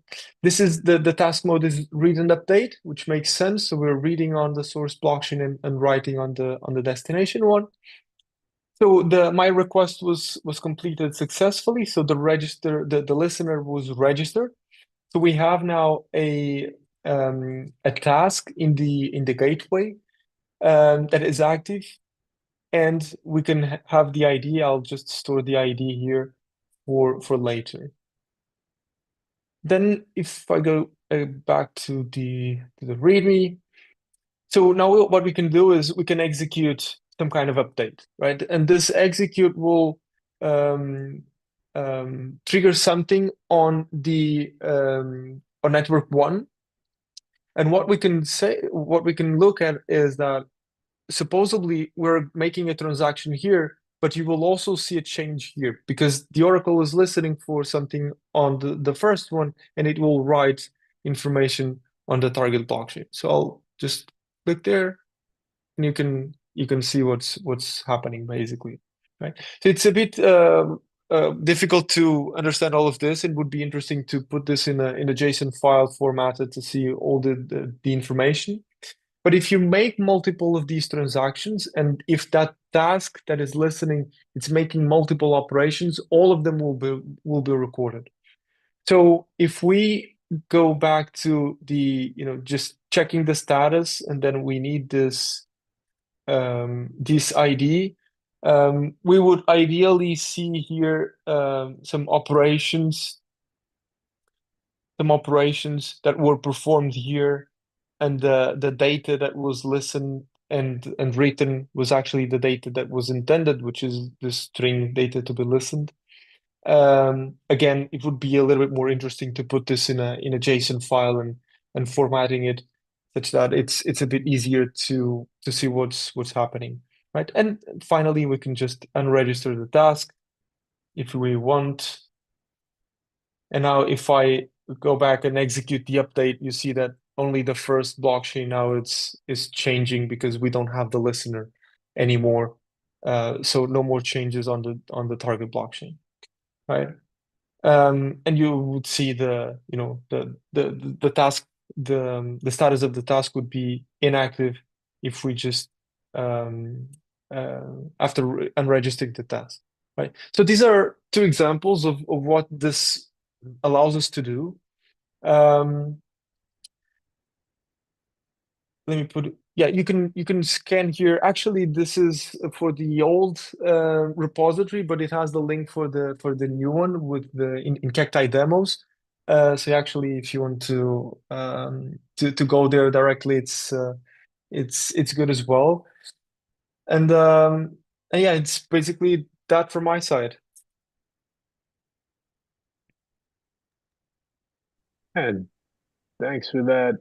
Andre, if anyone's got any questions, by all means, please put them in the chat, and don't forget to try that QR code. But if you've got a question for Andre, please put it in the chat, and then we can get the answer.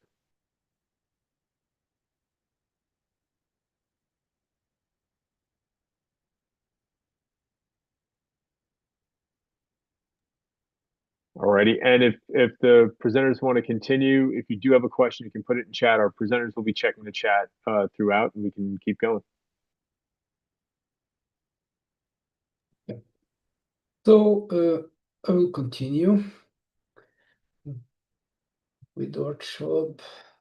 Okay. So I think you can see the slides. We can see future roadmap. Okay, fantastic. Thank you, Andrea, for your demo, for explaining that so well and so easy. Yeah, thank you.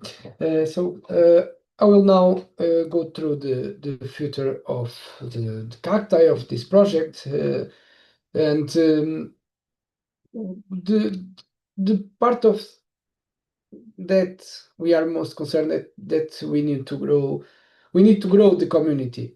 For the most part, we need new contributors because of the increased size of the project and because of the loss of some contributors. So we need your help, okay, guys? So with this pretext,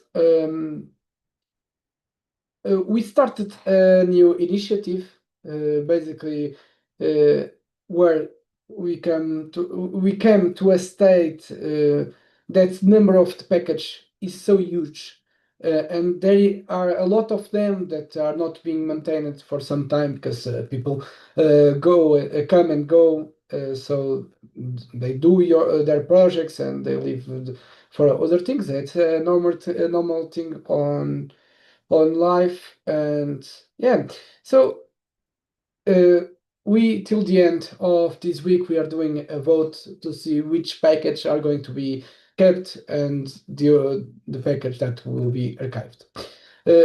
Other reasons to this are basically less bugs is code that does not exist, and removing the not maintained components will reduce the security risks and maintenance overhead. You can check a video of Rafael, one of the maintainers, explaining truly what we are going to do. And yeah, you can check the video and the issues pending on GitHub for this task, okay? Then we are still working in the merging of Cacti and Weaver. Basically, for now, those the package not the repositories were merged, but there are two big projects, and it takes a while to merge them and to use everything of one and another. So the mentorship that I'm almost finished is working on this, like Rama said before. Basically, for this mentorship, I refactored the Fabric Weaver driver to use the Fabric connector.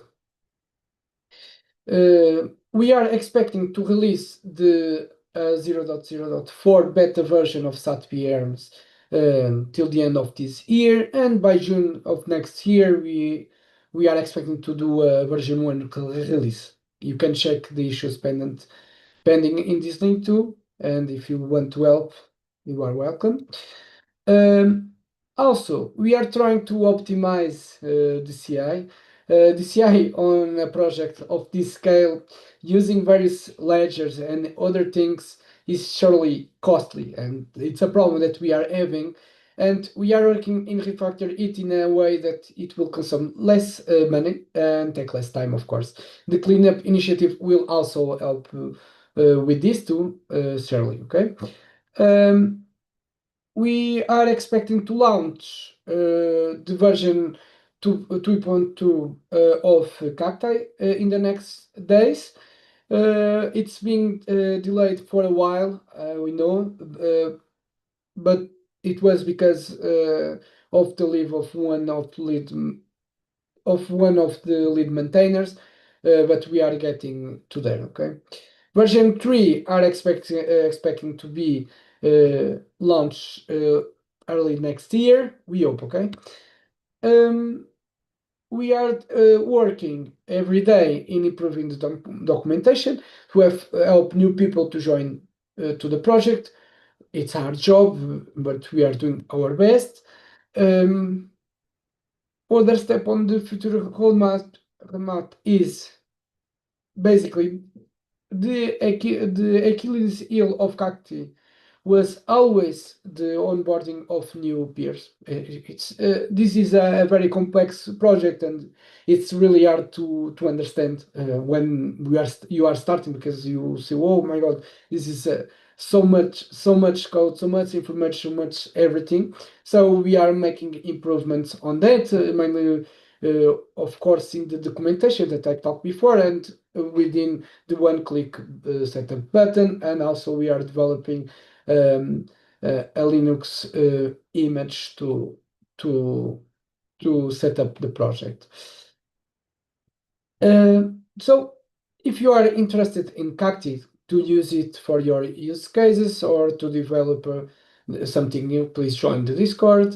You will be very welcome. We have compiled all the papers that were embedded in Cacti. We have 33 academic papers that were done within the Cacti ecosystem. It is on the sorry, I failed to go to the next slide. So basically, as the SATP, like André said before, we actually have another repo inside the Hyperledger Cacti that it was created by André too, and that is called Interoperability Theory. Basically, it is a summary of all of the academic papers done within the Cacti ecosystem, and you are free to check them and to read about and learn something new, you can. Okay, sorry. Okay, you can access the repository by this link. Okay. So we are now at the end of the workshop, and it's QA time. So if you have any question, please write them on the chat. We will try to answer you as quickly and the better as we can. Okay. Thank you so much to our presenters. Yes, we are now at the end of the workshop. If you do have questions, by all means, ask them in chat. In addition, this has been recorded and is being live streamed to the Linux Foundation Decentralized Trust YouTube. It will be both in the Cacti playlist and the workshops playlist. And if you have a question tomorrow or later in the week, or one of your colleagues checks out the video, they can always ask that question inside the LFDT Cacti Discord channels. And I'm going to share those links again in 1 second, and they will be in the video description as well. Thank you, Mohammed. Thank you for joining us. Does anyone have a question for our great presenters? Please.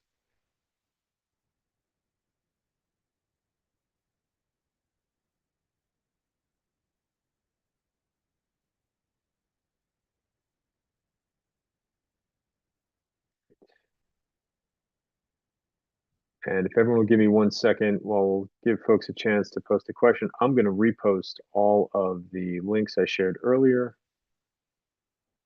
just so folks have them. And again, these links will all be in the YouTube video as well. If you want to share them, or if you want to get them later, we don't want anyone to miss out.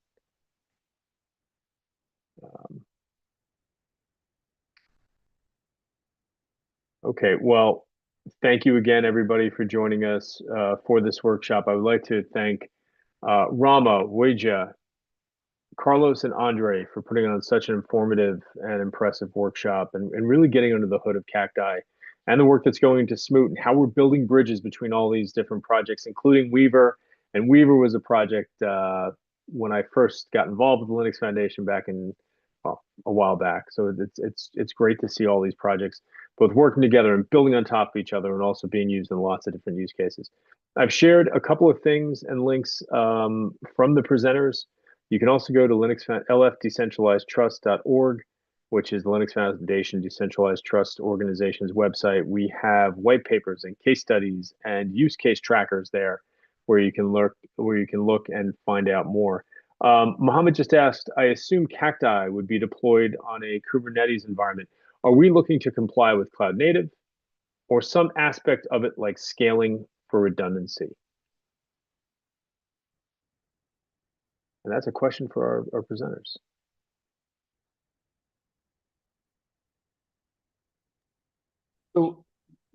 So it depends a little bit on the case, but I would say that it's completely compatible.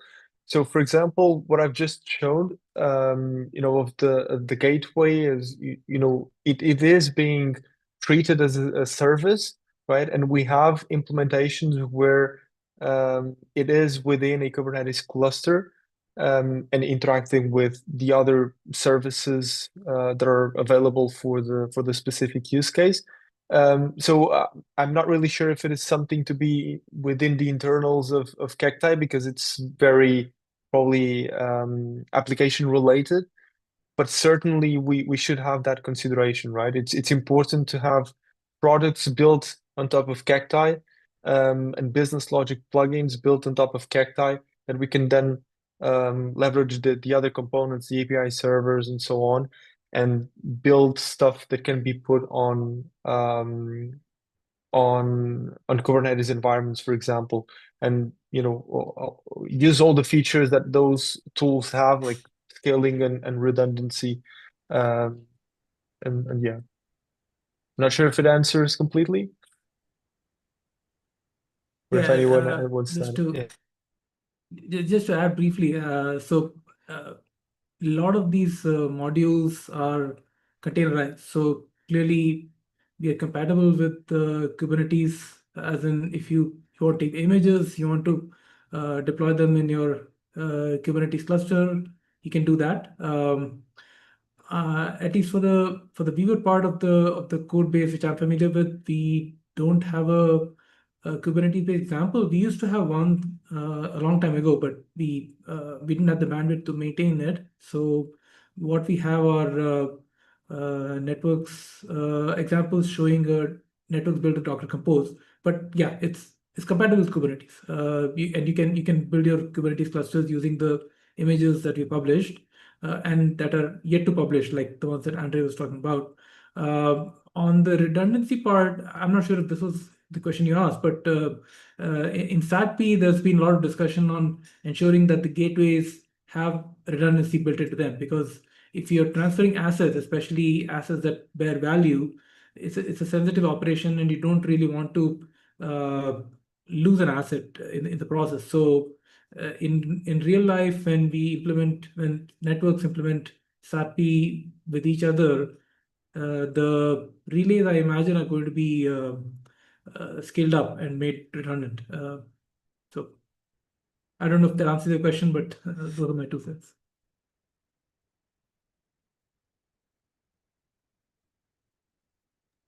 Thank you for the question, Mohammed. We're gonna want to give everyone one more chance to get a question in. Otherwise, we're gonna end this workshop, and thank you all for joining us. All right. Thank you again to our fantastic presenters, and thank you all for joining us today for this workshop. It has been posted to YouTube as a live stream. I'm going to go into that YouTube file and start adding all the links that we've shared so far in the description of the YouTube video, which was also shared a moment ago. And everyone who registered for the workshop is going to get an email probably on Monday with a thank you note with links, all the links, and a link to the YouTube again, and ways for you to get more involved.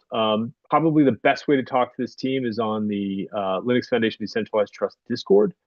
But also there's the Cacti GitHub and the Smoot GitHub, and you can repos, and you can check those out and get a sense of those communities and how folks are working.